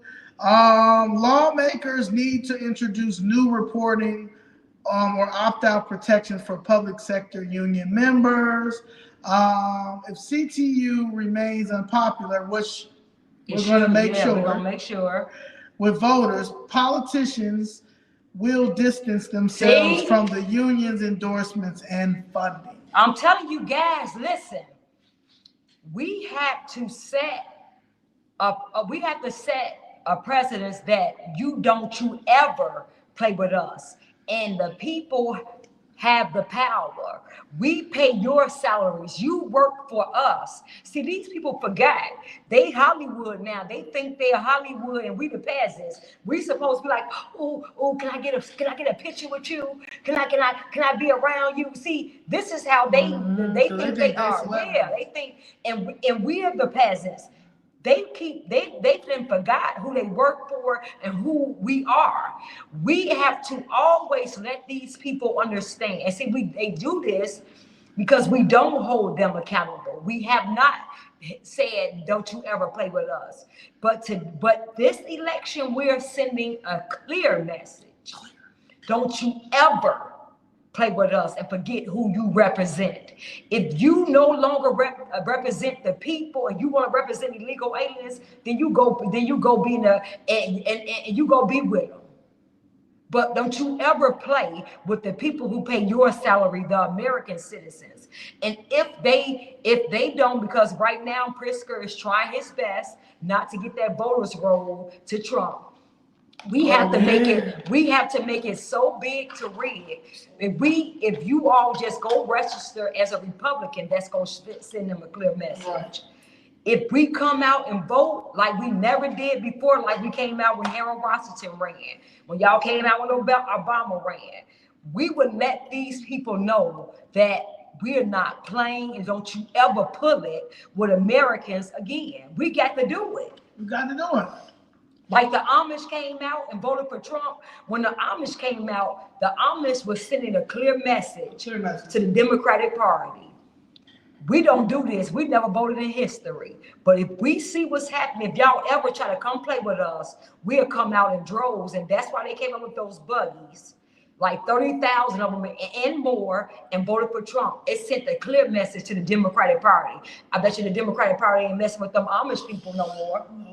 And yes, I am. So what I'm going to do, Miss Sophia, is I'm going to do one long one, and then this week I'm going to clip them up, and I'm going to put them on my social media, so each one at a time, so you can share them. Or either if you all can do that, if you all like certain parts of the video and you all can screen record certain parts and put them out yourself, please do that. We will, please do that. We would really appreciate it. If you all see certain parts of the clips and you all want to do shorts on it, we would definitely appreciate that as well. Yeah. No, either way, yeah, someone, what was it called? Not the Shop podcast. Charmaine said that we had some good points there, and that she was going to help me chop them up. Yeah. So if you all want to come and help us, or you all have some can help us too as well, because we be doing so much, and just cut up some shorts for us. Say, hey, Daddy or Zoe, look, I did some cut ups for you all. I would like to put them out here. If you all would do, we would appreciate that. Right. All hands on deck. Yes, because that would be a way. Some people be asking, how can they volunteer and they stay and they live other places? This would be a good way to volunteer to help us. Cut up some of these videos. 3 minutes. Yeah, and put it out for us and tag us and say, hey, look what I did, and we'll share it, or we can download it. That's a great way to help us as well, because it's going to take everybody for real. Yeah, because these people are crazy. All right, more school news. It's up here too. This one where like that. Oh, okay, so it's not even when the freaks here. Yeah. Okay. Good. Yeah, I learned how to do this. Okay, good. Yeah. All right. Tripping off of that. Yeah. So CPS enrollment, Chicago Public School enrollment declined 2025-2026. Enrollments 316. Now, mind you, we're the third largest city in America. The enrollment was 316,224 students. The decrease is 2.8% from last year, 9,000 fewer students. Most affected, they have Hispanic, negative 7,000, Black students, negative 2,900, slight increase in white and Asian students. So one of the things that I saw was I did the pros. The pros would be opportunity to revamp schools, hopefully the negative 7,000 Spanish probably was illegal, so they get them up out of there. That's why they're trying to put all their ice-free zones. Don't want to come into school. Yeah, school might get repurposed or consolidated, could lead to investments in programs that directly impact students' learning rather than maintaining empty buildings. Focus on quality versus quantity. Smaller student populations could allow for more attention per child if resources are managed well. But as you see, CTU be out here using our resources to protest. Right, and fun candidates. Potential to improve student outcomes of schools are restructured strategically. And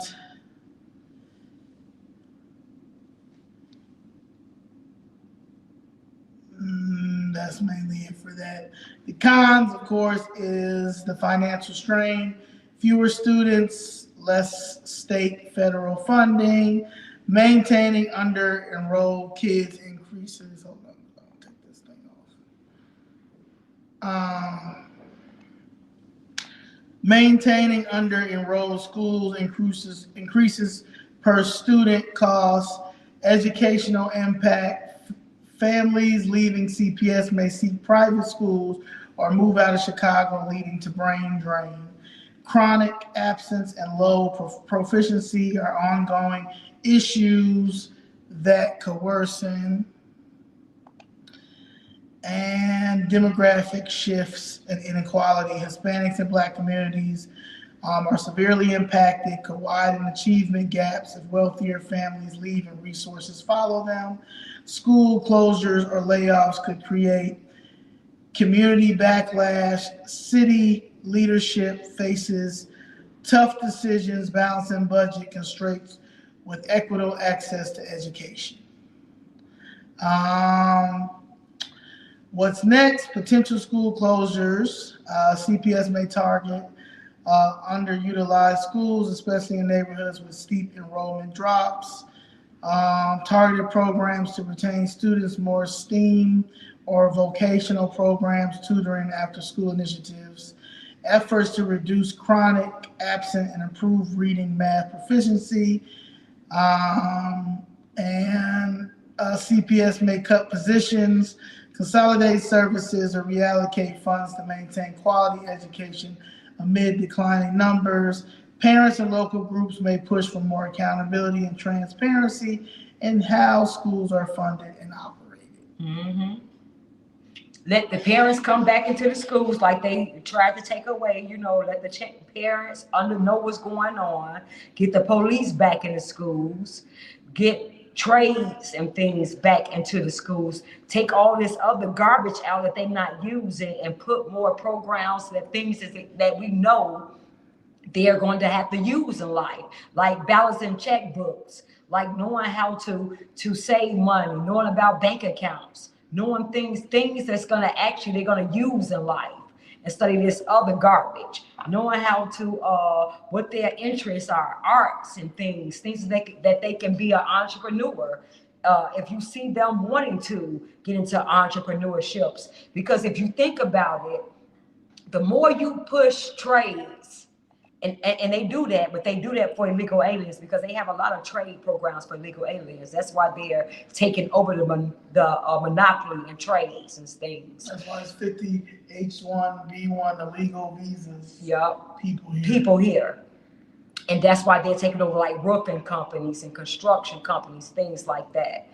If we invest back into American citizens, our kids, our people, then what happens is you can give them more and let them teach them about these things, how to balance checkbooks, how to start a business, things like that. Then when they do that the small businesses are what make your what the word I'm trying to say?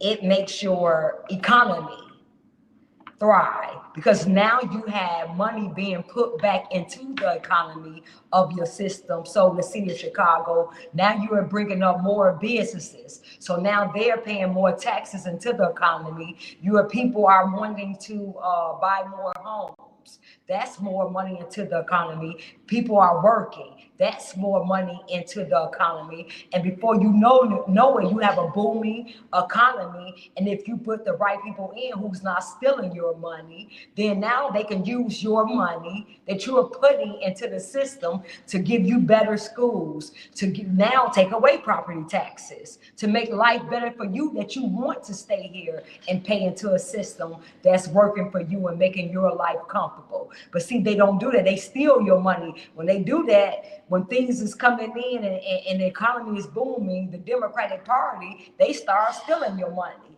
and taxing you more and doing things like that. They want more slaves instead of building more entrepreneurships or small business. Because when you're economically enriched and you don't have to depend on the government, then you're free. You're free to do what you want to do. You're free to think for yourself, and you're not a slave to the system. And they don't want that, because if you do that, people who make more money, people who want to leave things for their family, they start being more conservative in nature and Republican, because now they're looking at wealth. They're looking at giving things back to their kids. They're looking at having things. And the Democratic Party, all they offer you is poverty, free programs, Section 8, food vouchers.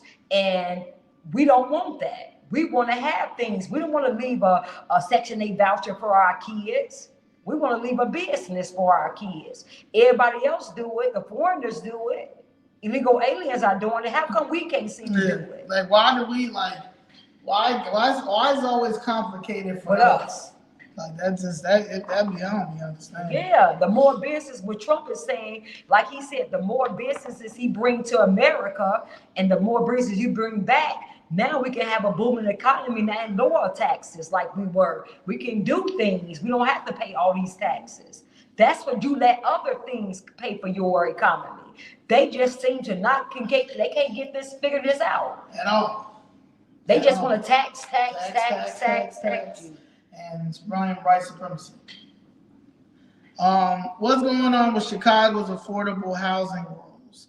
Chicago has a rule called the Affordable Requirement Ordinance, ARO.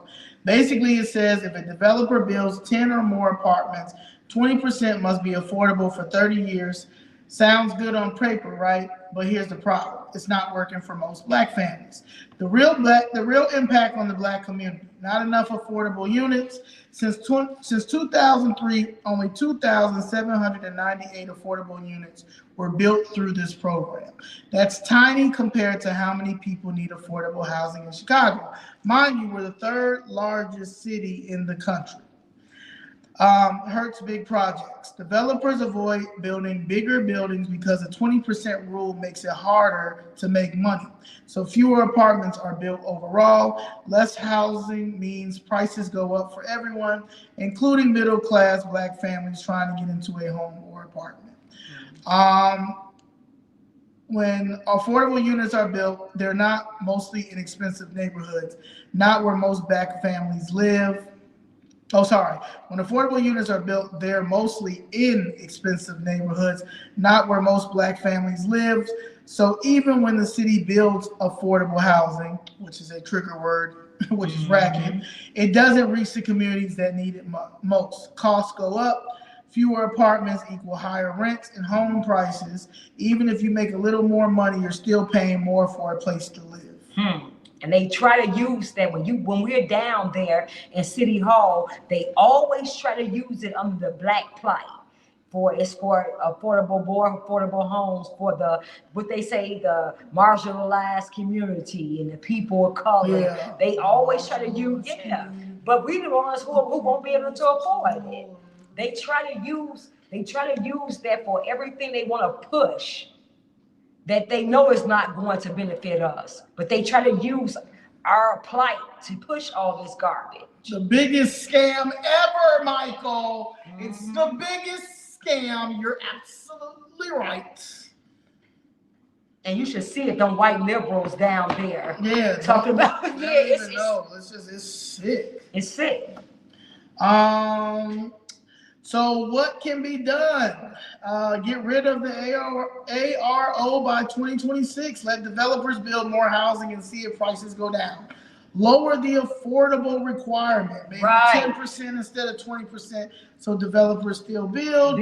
Focus on bigger projects. Only apply the rule to really large developments, 20 to 50 units. Stop forcing parking. Expensive parking rules make new apartments cost more. Because ain't no way, like, why you gotta pay $275 to $300 a month for parking? Right. Simplified permits. Developers should get faster approvals so they can build more housing. You keep having your own buddies and do your own thing. That's what we keep saying when Trump talk about the red tape. All of this, when he say cutting the red tape, these are all the things she's naming that make people don't want to even build here. Right. They go to red states and build because they have less red tape to deal with. Listen, these are the things that she's naming. Allow more types of housing, granny flats, basement apartments, and smaller homes help families. I'm really over the apartments. Single family homes need to be built. We need single family homes. Single family homes help with community. They help with neighbors knowing each other. They help with solving crime, and they help with just community traditions. Someone always has the house, just like everybody's going to their grandmother's house, go to their aunt's house, or go to their house for holidays, for picnics, for backyard, have a backyard. Your kids can play in the backyard. Like I played in the backyard. My mother would sometimes, I'd love to play outside. Me and my little sister play outside, but when my nieces would come over, they weren't used to playing outside like that. So my mother used to lock the door and keep us outside. You understand? Like, y'all can go outside and play, but we'd be outside in the backyard. You understand? We had everything in the backyard. My mother made sure we had everything in the backyard so we would actually understand life and my knees. Like, I see some of these kids' knees and legs, they ain't got a scar on them.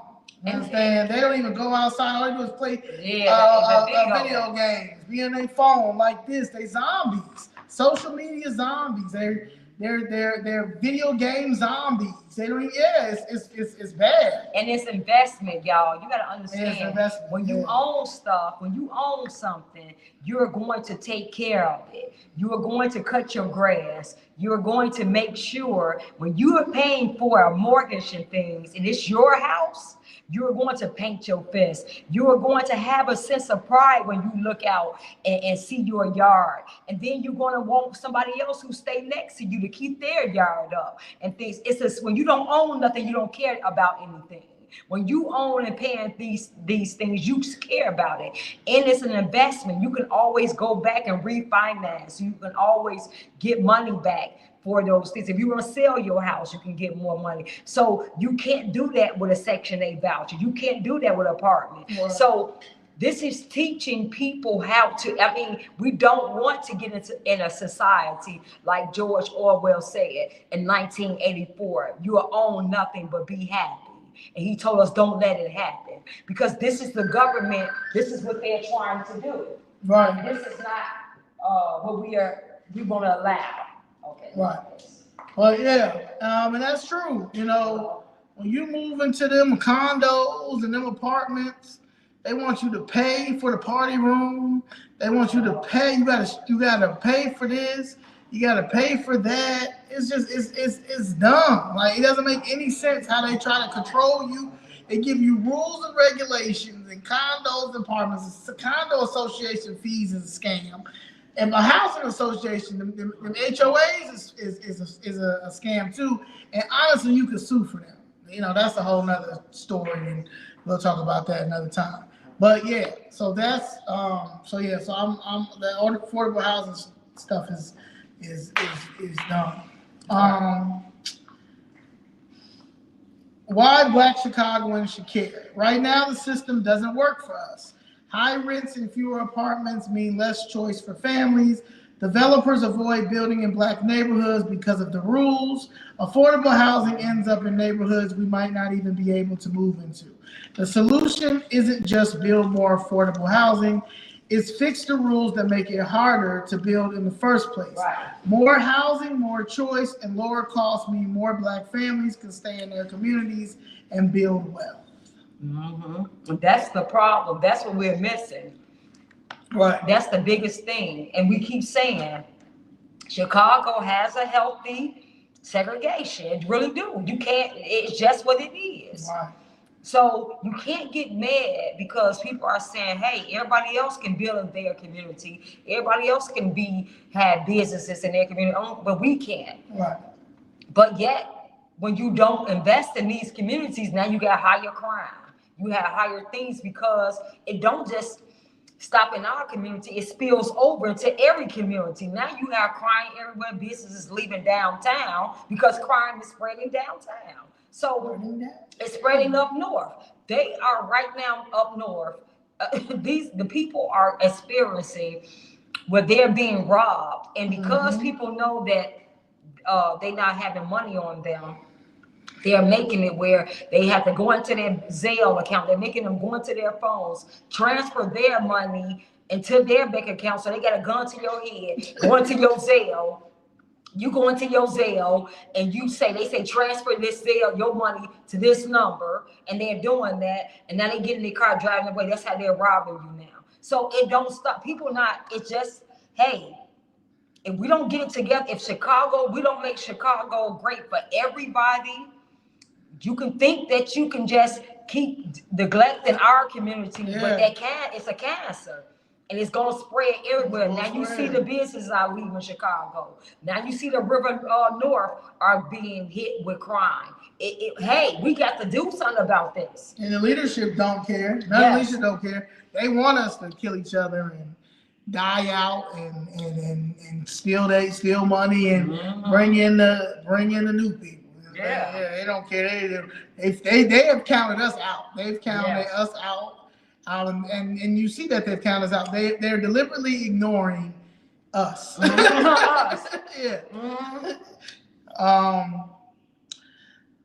In immigration, let's talk about this immigration news, right? So, they've been talking about the immigration blitz and then the Midway immigration blitz has been going on, and Operation Midway Blitz that Trump has brought to Chicago. And thank you, I appreciate it. But a lot of people always ask what the immigration blitz is. So it's a large-scale, rapid federal operation to identify, arrest, and deport undocumented immigrants in a specific area, usually a city or region. Think of it like a sweep where authorities go into neighborhoods, workplaces, and homes to enforce immigration laws aggressively. High intensity, it's supposed to be a short time frame. Federal agents move quickly to arrest large numbers of people in weeks rather than months. But as you see, these weirdos here are trying to fight against what Trump is trying to do. And at the end of the day, the Trump administration is going to win. They're going to get these people out. So you can keep playing these games, Kwame, Brandon, JB, and any other fool that stands next to these fools. Federal enforcement, usually led by ICE, Immigration and Customs Enforcement, sometimes with support from National Guard, who is here and is on standby, but these judges are in the way as well. They target areas, often sanctuary cities. Chicago is a sanctuary city. Illinois is a sanctuary state, where local policies limit cooperation with federal immigration authorities. It targets people who are in the country illegally, sometimes prioritizing those with criminal records. In Chicago's case, over 200 federal agents have been deployed to identify and deport undocumented immigrants. The city government opposes it, citing community fear, family separation, and public safety concerns.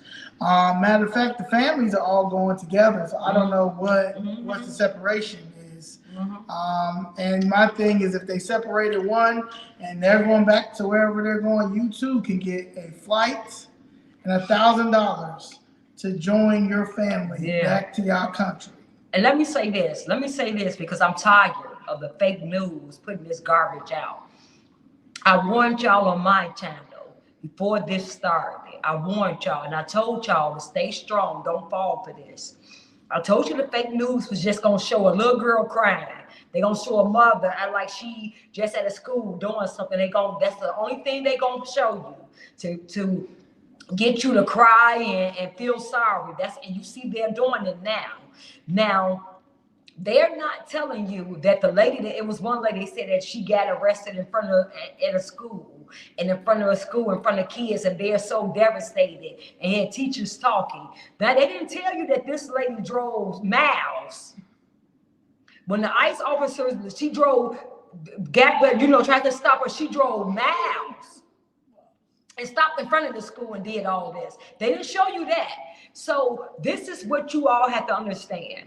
They're not going to show you that President Trump has been asking these people to self-deport. We're giving you $1,000 and a free plane trip out. That the taxes, money are paying. We're paying for that. A free plane trip to back to your country, or to any country you want to go to.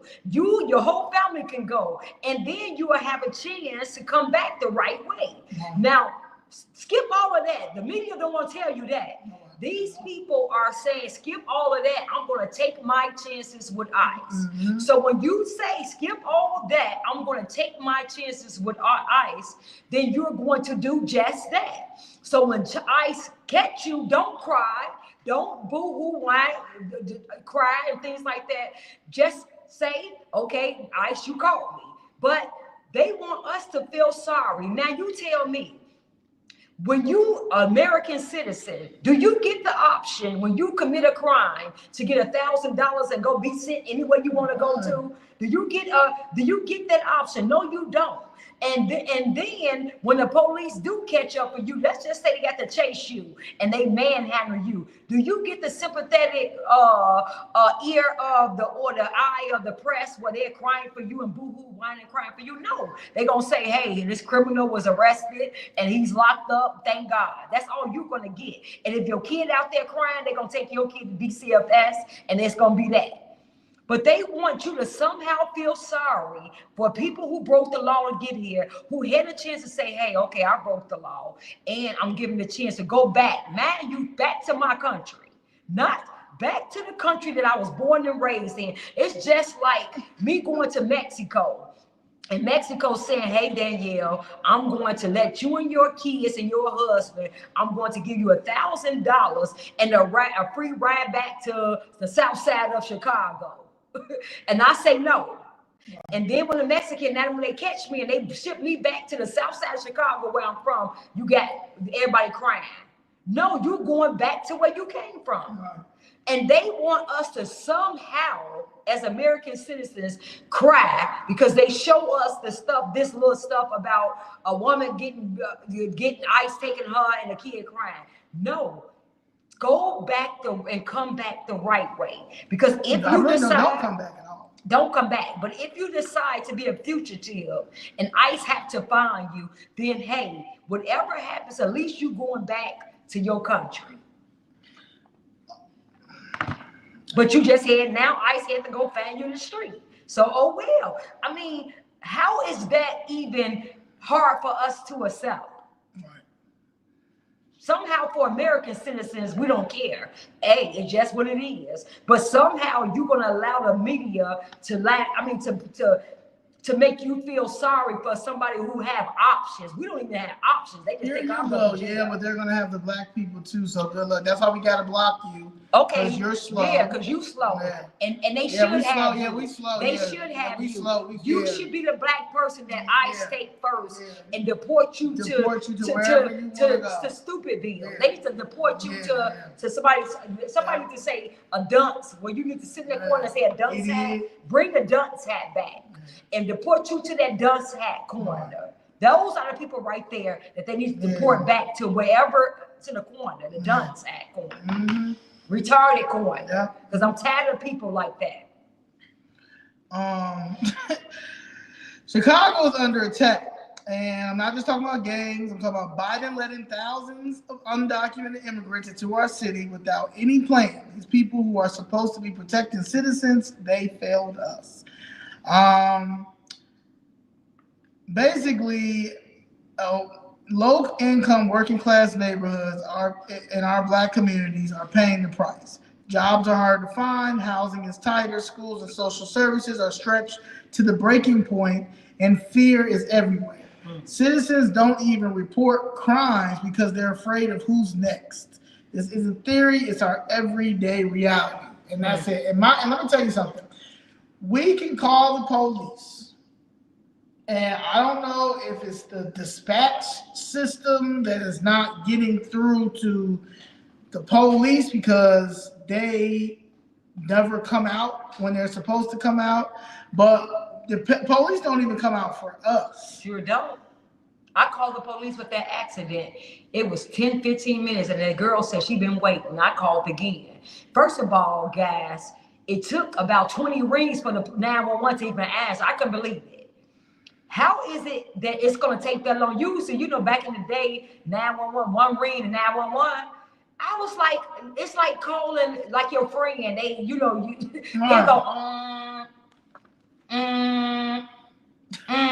So, I couldn't, like in my mind, I could not believe it took like 20 rings for them to even answer the 911 phone. Here I go. I said, ma'am, I mean, is this 911 center?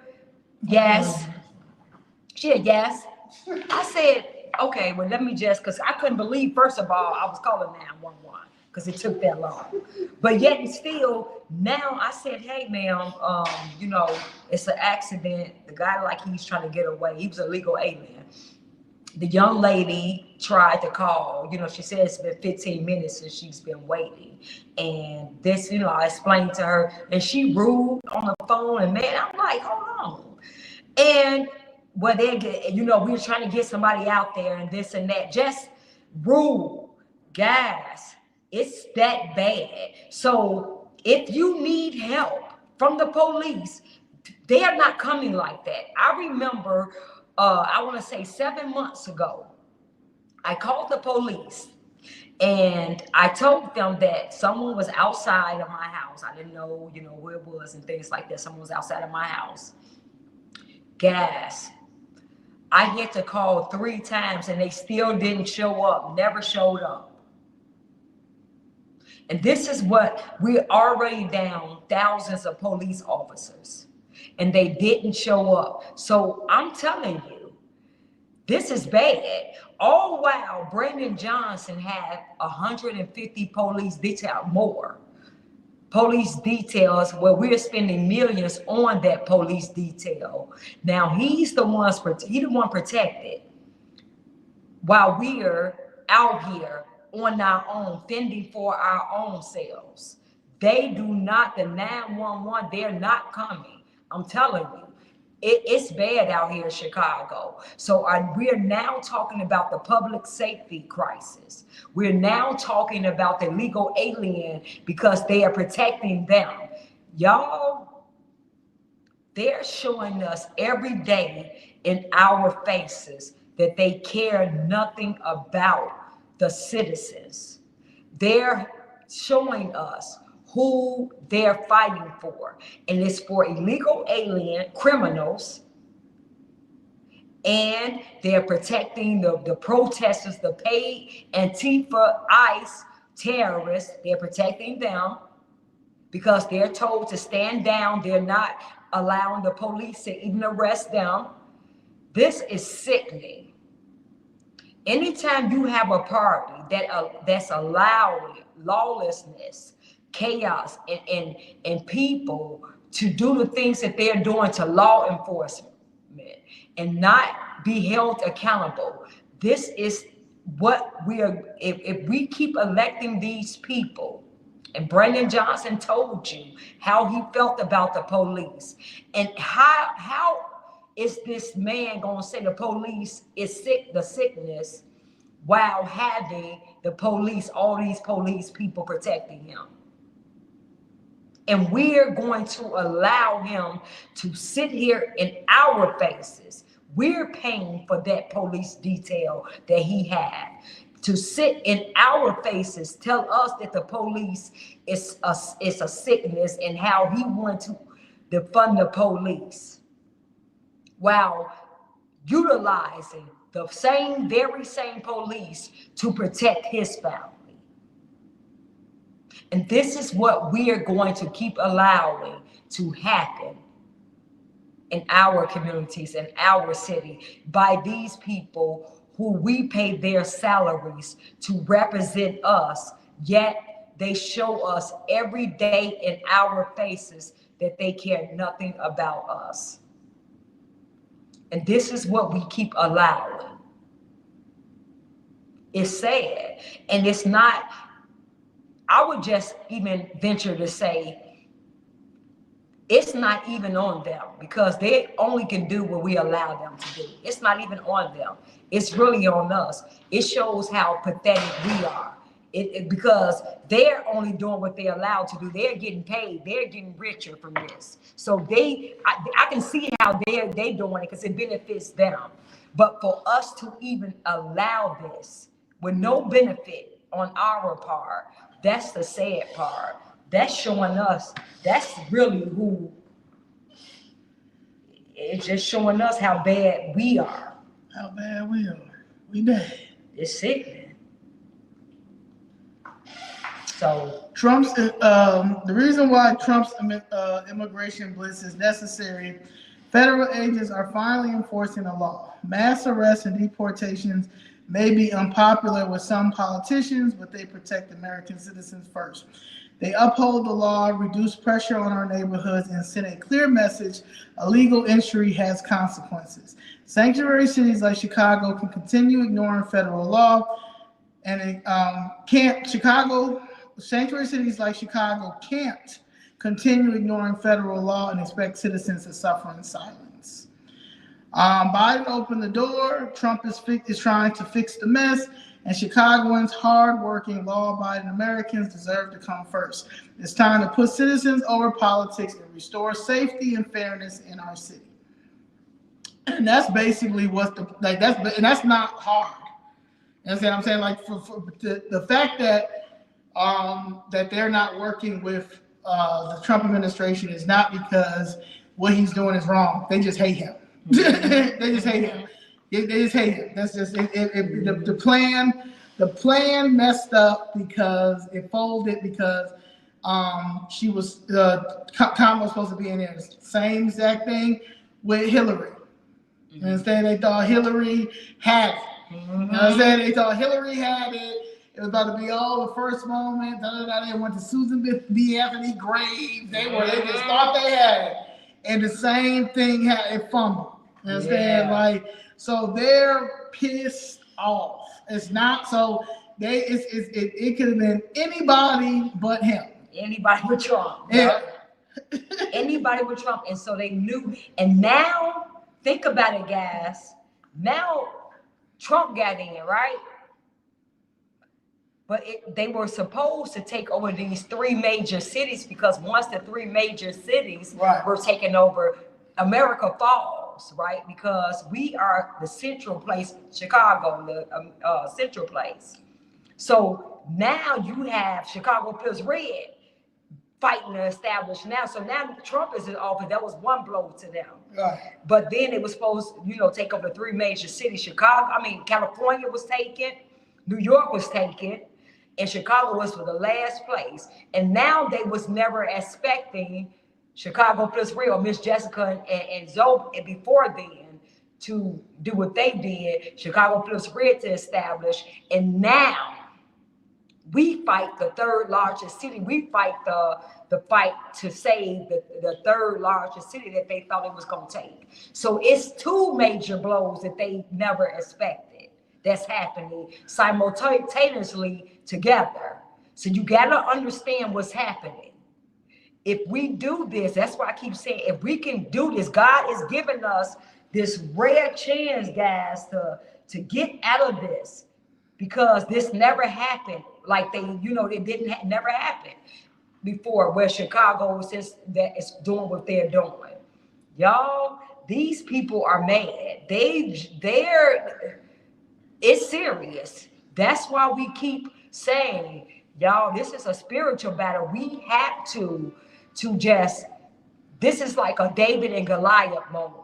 This is like a Moses moment, where he's leading his people out of Israel, and what's his name? Not the king that was mad. Moses. But anyway, this is an Israel moment where we're being led. Where we've been led out of Israel. Moses is leading his people out of Israel, Egypt, and they're so mad where they're coming after. They like fighting with everything they have, because if we can save Chicago, it's going to wake New York up. It's going to wake Baltimore up, wake hoping California up. It's going to wake a lot of people up to be bold to take their cities back. They say Jersey about to flip red. See? It's going to embolden. It's going to embolden a lot of people to stand up and do. And then with Zoe, it's what her plans are going to help in these places. What we want to do, Chicago Plus Red wants to do, is go help these places to. Is this the proverb we're talking about? When the righteous are in authority. Oh, that's a good one. When the righteous are in authority, let's say. Proverbs 29:2. When the righteous are in the authority, the people rejoice. But when the wicked bear rule, the people mourn. That's exactly right. So we're in that moment where God is leading his people, and we just got to be, that's why I keep saying pray, guys. Don't just take our word, pray, because anybody who's praying and following God, it's no way you don't see what's happening. Exactly. I want to talk about the Latin King soliciting the murder. A high-ranking Latin King gang member, Juan Espinoza Martinez, was arrested in Chicago for trying to hire someone to kill senior federal law enforcement official Gregory Bovino, who was involved in the immigration enforcement. Martinez alleged sent Snapchat messages offering $2,000 to $10,000 for Bovino's murder, including a photo of him. This is a federal level criminal activity, meaning it's extremely serious and part of the organized crime targeting law enforcement. Mm-hmm. This is Chicago's reality. Gangs are not just committing street crimes, but they're actively targeting law enforcement and public safety officials. This demonstrates a direct link between gang activity and threats to anyone enforcing the law, which impacts every citizen's safety. That sounds like some stuff they do in third world countries like the cartel. You see what I'm saying? I'm at only $2,000 to $10,000 for my man. That's all he was showing. He must, his money, his government money that we was giving, it must have been short. But see, they'll do it. You have people that do it for free. But see, the thing is, y'all, how would y'all do that to my man? That's why we keep saying this is deeper. Via Snapchat. Yeah, this is deeper. They tried the cartel. You have these people who hate America. They tried to take down these cities. I need my bounty to be $1 million. They tried to take over these cities, and they were doing it under the Democratic rule. And now that they are not, the fentanyl, you see Trump is blowing up the boats with the shipments coming in. Ooh. You see he's putting it's everything, guys. It's narcotics. Yeah. It's crazy. Yeah, so you see what Trump is doing. And so now they're trying to turn our large cities in America into a third world country with a cartel rule. You can't do nothing. They rule your government. They pay off your government. And Trump, they never, and I keep saying, God knew what he was doing, and Trump ain't going. So now it's that debt. Now he putting he's making a cartel a threat to America. When our military is going after them, he's making an Antifa a terror, because they are a terroristic group to America. See, he ain't finna play with them. And this is what y'all seeing. That's why they fighting so hard. Yep. They money, the cartel is over. See, the money, you gotta understand, all this politics is gamble. So like all the stuff that all the stuff they talking about, Trump corrupt and Trump taking this, and Trump taking that. No. They had all their money set and all that stuff because they knew Kamala Harris was getting in. Mm-hmm. Understand what I'm saying? This is the second upset. How much money they put into a woman politician to get that White House against Trump. Now, I'm not saying that there will never be a woman president, because I believe it will be, just not them two. They were not the ones. Right. And God intervened and put Donald Trump right there to stop it both times. You're right. He blocked it both times. Didn't he? Oh, at the time we needed the most. And I needed the most. Yeah, at the critical time that we were at a point where we can go this way or that way, Donald Trump stepped in. At a time right now where our country, y'all, seriously, just like Chicago on the verge of no return. America was on the verge, and she would have got in, it was on the verge. I told y'all 50 million illegal aliens were waiting at that border on election day to see who won. Because if she won, they would have flooded in. So he put Donald Trump, and like he kept saying, that was divine intervention that Trump didn't get in those 2 terms back to back. Right, because we would have never known. Yeah. You would have never seen the play. You're right. Everything happened for God is in control. That's what I'm saying. Like, everything happened for a reason. This guy continue to move righteously. That's honestly, it. You understand? Where are we at? So, because you got people out here that were fighting the cartel on top of the paid protests and the corrupt politicians and the corrupt CTU members, the federal immigration blitz is very necessary. We have to remove the illegal actors and violent criminals from community. Many gang members operate under illegal and unregulated immigration status, making it harder for local authorities to control violent crime. This isn't about immigration policy, it's about public safety, accountability, and protecting communities. Operations like the Chicago Midway Blitz, targeting specific illegal actors, are focused on removing people who pose a threat, including violent criminals. The arrest of Martinez is a direct result of these efforts. Without the federal blitz, gang members like him can continue to threaten lives in Chicago neighborhoods. Now imagine, guys, this is what y'all gotta see. We already dealing with our gangs, that they already shooting everybody. We already dealing with that, right? Now imagine when you bring foreign gangs here who are just as vicious. They want to cut your head off. They want to do stuff like that, bury you in concrete. things like that, just as vicious, and you pound that on top of a situation. Now, they have not even gotten acclimated to being here to fit, like getting the guns with the switches and things like that. But imagine these 2 more years, 3 more years, where now they finding out where everything is, learning the streets, learning everything. Now we have to deal with our gangs, and then now you have to deal with their gangs, Trinity Agua, MS-13. Now they're embedded in the fabric of our communities. So now we will never, and then you got politicians that are paid for by them who are allowing this because they getting the cut too, because this is who they are. We will have nowhere to go. This is our reality. So I can't see how you all don't see the play. I cannot see how you all don't see what's happening. I see it. This is what's happening. So we already have our violence that they never help us with our violence, never. But yet still you're going to bring more people, violent criminals over into our community and allow them to, just because they want to arrest them, and they can't arrest these people and they're getting right back out. So you just going to keep allowing this, and these people have not even been years in. Make sure, let somebody get 3, 4, 5 years in.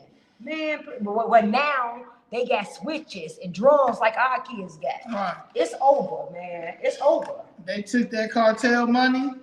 And that's why they got Brandon Johnson out here fighting for his life. And them Hispanic KKK. And them Hispanic KKK. Yeah. And y'all want to keep putting these. They gotta crash out. Y'all want to keep putting them in office. Yeah, they gotta crash out because they took that money because they just knew Kamala Harris was gonna get in there. Oh yeah, we're gonna keep ignoring them. Oh, Betty says she's watching from Alaska. Hey, Betty. I've never been to Alaska. I do want to visit Alaska. Yeah, watching from Alaska. You are helping the fight. You are here. We're gonna help the fight when it comes to the federal election 2028. Yeah. Because we gotta keep. Let me tell you something now.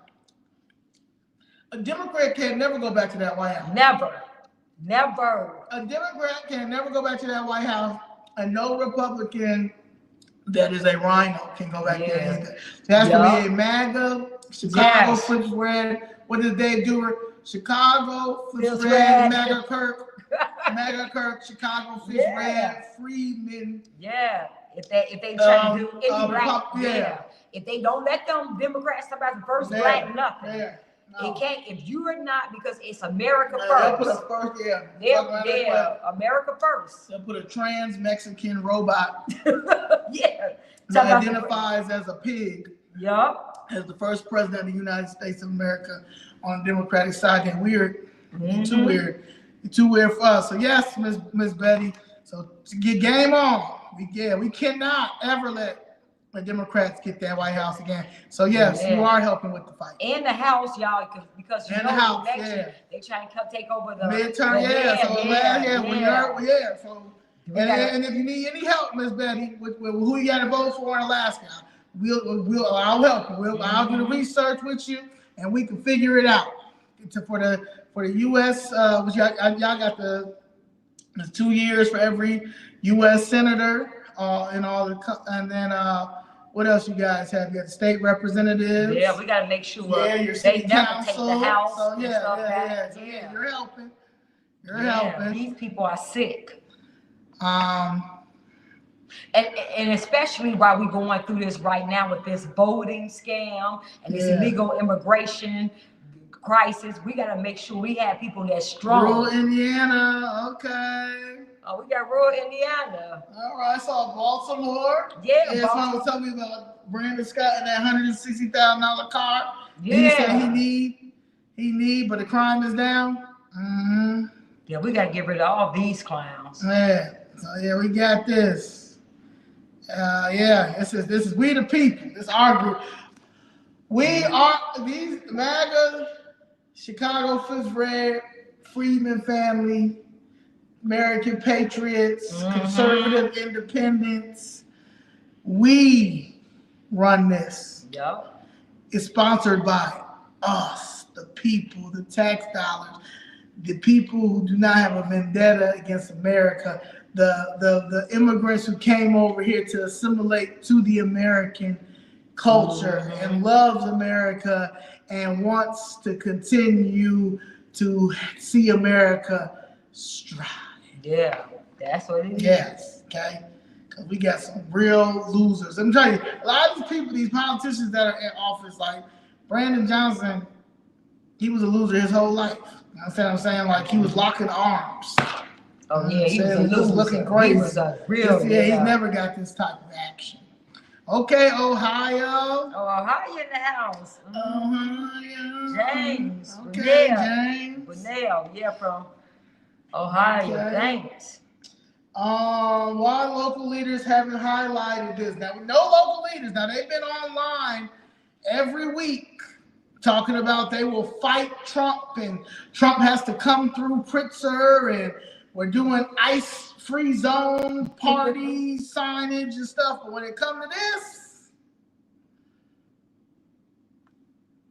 nothing.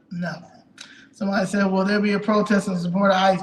You know, honestly, if we had, you know, the thing is, yeah, people scared to come. Chicago, they will retaliate.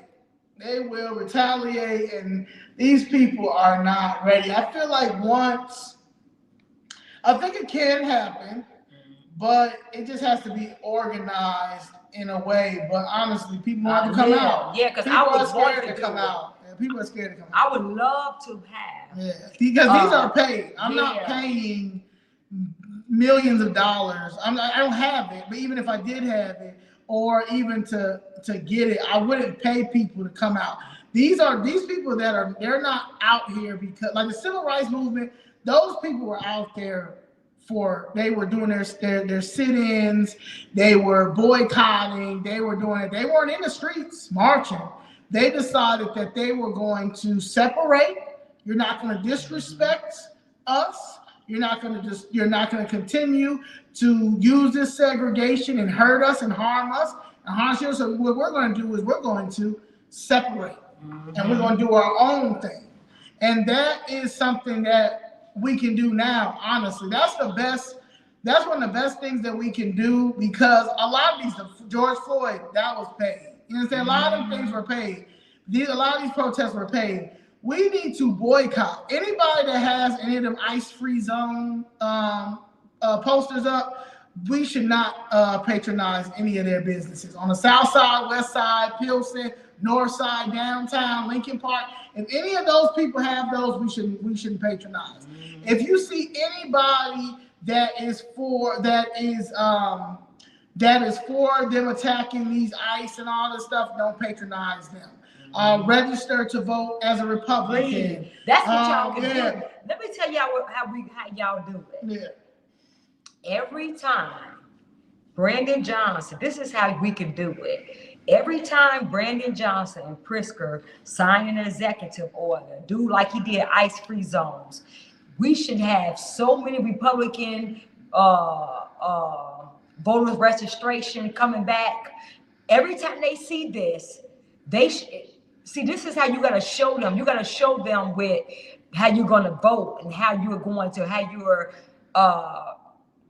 to do things. So every time they do things that you know that you can't stand, you need to go and register to vote as a Republican. Register, because they seeing this, or get a Chicago Phillips red. I'm telling you, merchandise, and start wearing it. Could y'all imagine now? We are going to get yard signs. Yes. Could you imagine how effective? How effective the real citizens, if the real citizens start showing up like this, with more Chicago Phillips red hats or shirts, Chicago Phillips red yard signs, or you go in and register as a vote as a Republican, that would scare them so bad, because now they'll see the system. I mean, the stream broken. Yeah, they'll be like, and so now they know that the true Americans not playing. They're standing up and they're gonna show us at the ballot. So they'll stop doing that garbage, because they'll have to see it's killing them right now. They'll be so scared. We have to show them like that, because people are scared to come out. Because I would love to do a counter protest on the No Kings. If we had real Americans that would come out by the thousands and come out over there, do you know how much that would show them and scare them to the point where they wouldn't even pull it? But now we are going to Broadview facility soon, you know what I'm saying? And we will probably we'll be out there for a few hours. So when we do live stream the day that we're there, we will love y'all to come and support. Yeah. But we can't tell the day when we come. Yeah, because you already know they're crazy. So if we had more people to really just didn't care and understood how important this was, we could. But people just, I don't know. Yeah, they are. Let me get through one. I got one more thing after this. So why local leaders haven't highlighted this federal jurisdiction? This is a DOJ, HSI, and ICE case. Local officials often stay silent to avoid interfering with federal prosecutions, but they should. They should be out here talking about this because at the end of the day, they are interfering with federal ICE and DOJ and Homeland Security when it comes to these protests that they're funding. Commenting on this publicly could ignite controversy over immigration enforcement policies, which are highly politicized, which they're trying to ignore because they're trying to say all these illegals are seeking asylum, even though they're gang members. Mm-hmm. Many local leaders prefer to talk about long-term solutions like community programs instead of highlighting violent crime tied to illegal immigration, which is they're trying to get more money to launder and not do anything. In Brandon Body news, since he's taken out ShotSpotter and he has hunger strike, and his hunger strike buddy Jeanette Taylor also questions ShotSpotter. Brandon Body number 58 happened in Washington Park. A tragic incident unfolded in Washington Park, Chicago, where a 16-year-old boy was found murdered behind a car on South Prairie Avenue. The discovery was made by a woman heading to work around 7:55 a.m. She reported hearing gunfire overnight, but no 911 calls had been made regarding the shots. Officers later recovered at least 20 shell casings at the scene. Notably, this area had been monitored by ShotSpotter, a gunfire detection system, until the city ended its contract with the company a year prior. Since then, the city has relied solely on 911 callers, and as you know, and officers' observations to detect shootings. This incident adds to a growing concern about the effectiveness of the city's current emergency response system. In the past year, several other shooting victims have been found without any 911 reports, raising questions about adequacy of relying solely on public calls for emergency detection. Alderman Jeanette Taylor, who represents the area and had previously questioned ShotSpotter effectiveness during the contract renewal discussions in April 2024. She noted that the system has sometimes misidentified gunfire, such as mistaking backfires from an expressway for actual gunshots. Despite this, she acknowledged the system's potential benefits and indicated support for a new contract if it could be more reliable. The city's decision to discontinue ShotSpotter had been controversial, with many aldermen, residents, and even police officials advocating for its continuation. The absence of such technology in high crime areas like Washington Park has intensified debates over public safety and the best methods for timely emergency response. This case underscores the ongoing challenges in balancing technological solutions with community concerns and efforts to enhance public safety. Chicago putting illegal aliens above American citizens, of course. So yes. So I just want to let you know that they don't care about crime. Crime is not down. 911 is just like she said, she called 911 and it's gonna be a ring. And then when you do get somebody, usually a lot of them are unprofessional. Okay? And they don't know how to even get it to go. Like it's messed up.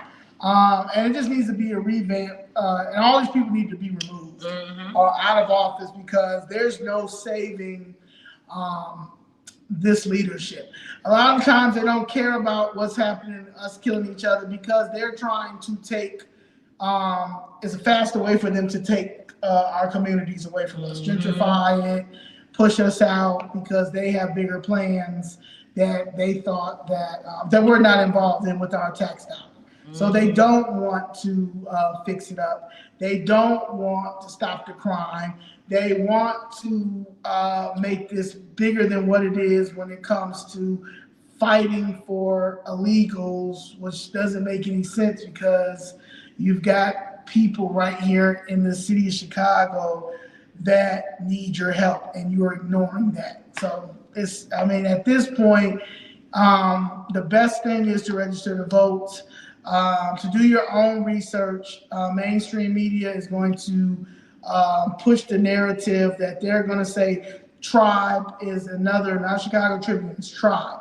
Tribe is a Black-owned newspaper that they're also paying to fit a narrative that he's like this great person. He's absolutely not. Corley J is a terrible reporter, and she knows she is, and they refuse to really talk about what's really going on in the Black communities, unless it has to do with trans illegals and Brandon Johnson.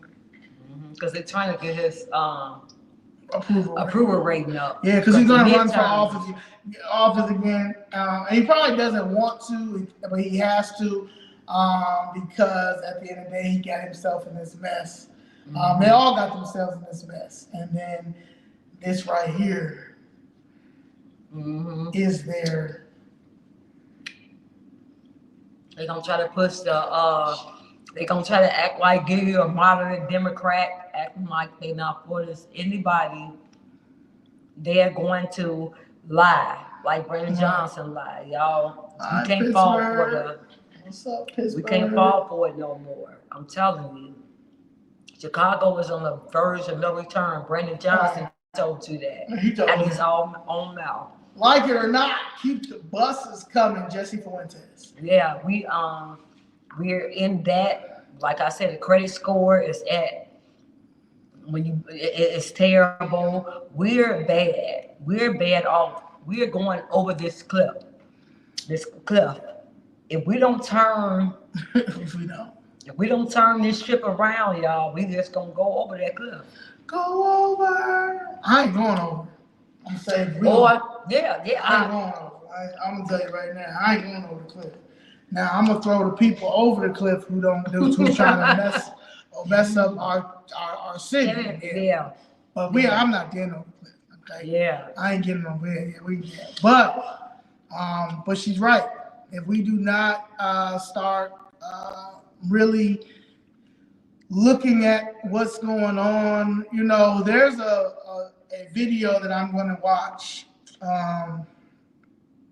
and Illinois Policy did it about CTU, and Charmaine keeps telling me to watch it. It's 58 minutes, and I'm about to tell y'all too, because you guys need to watch it too. And there's also another one, Madigan, but CTU, that Illinois Policy they did a documentary about CTU. If you watch that documentary, hold on, I always have it. Local One, the rise of America's most powerful union. So it's Chicago Teachers Union, Local One, the most powerful union in the state. So it's on YouTube. It came out February 13th, 2023. It's 57 minutes and 10 seconds. And you need to watch it. We all need to watch it. And then we need to come back and talk about it. Okay. So, you said what now? It's called Local One, the rise of America's most powerful teachers union. And it's 51 minutes. I wish we can put it yeah. So y'all I'm gonna put it on social media. Oh yeah, put it on social media. Yeah, I'm gonna put it on social media, and I'm gonna let y'all we all need to watch it together. Mm-hmm. And then we'll circle back, maybe. So what I'll do is we may do maybe 2 Sundays. Give you 2 Sundays. That's our homework, because I gotta watch it too. So and we gotta do. Okay, so Miss Ann says she watched it. It was very informative. Oh yeah, so we gotta watch, and then we gotta. So we're gonna do something. Are we gonna do that before we start talking about the New Americans? No, Friday we're doing New Americans. Okay, so our famous Friday is back. Now that we're getting back into this, we'll be doing famous Fridays. We'll be doing the aldermen again. We'll be doing state reps. We'll be doing especially some of these candidates that's running now and stuff like that. But our next famous Friday is this Friday. Okay. And we're doing the New Americans. Okay, guys, we really need you all to please, when we put it out there, share that and be tuned in, because what the New Americans plan is what you all are seeing unfold right now. This is it, and it's not. This is 45 pages, but we're gonna break it down a little bit where shorter, but. This is so important right now, so you can just maybe when you talk to family members, when you're trying to explain what the legal immigration and things that how they are doubling down and keeping them hearing things, then you are be able to just go back and show them the New Americans plan and what they had planned for us. And it was Ron Emanuel plan. So this former mayor. And this is what you are seeing unfolded. And we were never supposed to wake up to this until it was too late. Yes, and shout out to Mark Carter. Yeah, Mark Carter. I always say shout out to Mark Carter, because he knew what time. He knew what Zoe said. Mark Carter used to have the pamphlets and been trying to warn people before this even happened. All right, warning to America. I put that in my notes, Gary. So, all right. Well, thank y'all for the 2 hours and 39 minutes. Now, I will be doing shorts of everything I did talk about, because, like Ms. Sophia said, I know it's a lot. But if you guys see something or something, please don't be afraid to do the short as well for us. And that is. And tag us, and we'll reshare it. We'll put the information in our newsletter for the next one. We will do that. I think that's a good idea. So yes, put the information in our newsletter. That'd be good. So yeah, we will. And guess, Miss Ann, the New American plan was dumped on us without any warning. Well, it was out there. The issue is no one didn't really care. Yeah, we didn't pay attention. Yeah, we didn't pay attention. So I always say divine timing, because honestly, if I would have gotten into this in 2017 when they first knocked my mother's building down and really understood what was going on, man, it would have been. Yeah, it would have been. It probably would have been a different outcome. But it wasn't my time. It wasn't my time to meet Danielle. It wasn't my time to. I was all over the place. You understand? So. No, we said tag Chicago Flips Red page on Facebook. If you do the shorts, tag Chicago Flips Red page on Facebook, and you can tag Chicago Flips Red on X. Right. Things like, and then we'll reshare the shorts that you all did. And I will be on here tomorrow talking about CHA. Oh yeah, CHA guys. Yeah, CHA. That's another. This is very important. Do you check your email? Yeah, Zoe at ChicagoFlips.red. I'll put it right here. Let me see if it works. But it's in my in the bio too. Yeah, so guys, that's a good way to help us when you all want to make shorts. And you all say if you are not from here, things like that. Those are really great ways to help us. If you all do that, that would really help us just get the information out, because you all are right.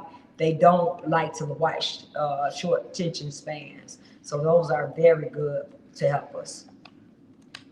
I don't be trying to go wrong, but it just be so much. Yeah, we don't try, but it's so much information. Yeah, because they just so stupid. But I will, like I said, I'm getting myself where it needs to be, then I'll be able to really do it every day. Where it won't be so long. I can do 30 minutes here, 30 minutes there. But I'm trying to do a whole bunch of stuff because budget season is coming up. So, I'm trying to get no, yeah, that's not it. Info at all hands on deck. No, that's not it. Yeah, you ain't gonna get nothing there. It's She just sent this. Zoe just put it up in there. I'm trying to take this C out. What's she able to do? Yeah, that Chicago hands off on that don't work no more. That's not it. Yeah, it's Zoe at Chicago flips.red. And then if you look at any of my videos that are past videos, it has my information in there too. My personal email, which is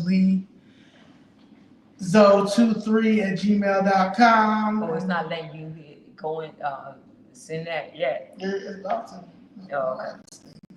Oh, okay. Just go. So yeah, that's it. Zoe at ChicagoFlips.red. And then leezoe23@gmail.com. That is my personal email that I've had for years as well. So I check that. A lot of people find me there too.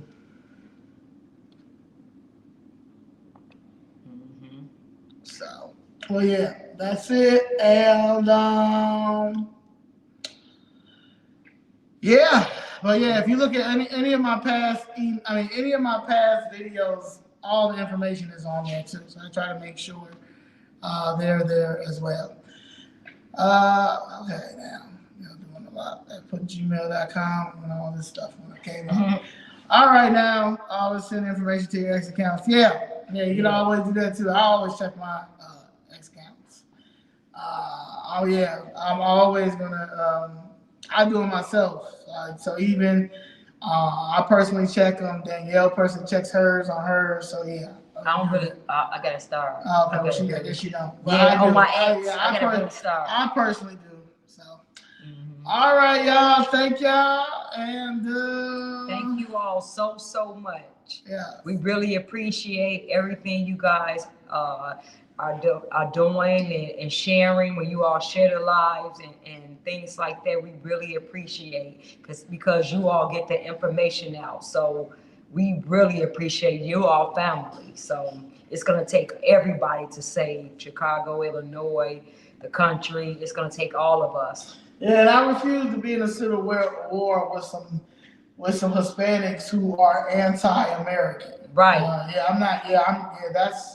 That's crazy. So I don't know what school y'all going to that's telling y'all that this was y'all country and all those things. I mean, it's not gonna be too pretty. Like if you want to fight, I gotta go to Spain or somewhere. But yeah, so I'm not. And that's what y'all are letting the politicians, the greedy, dirty politicians, send y'all off.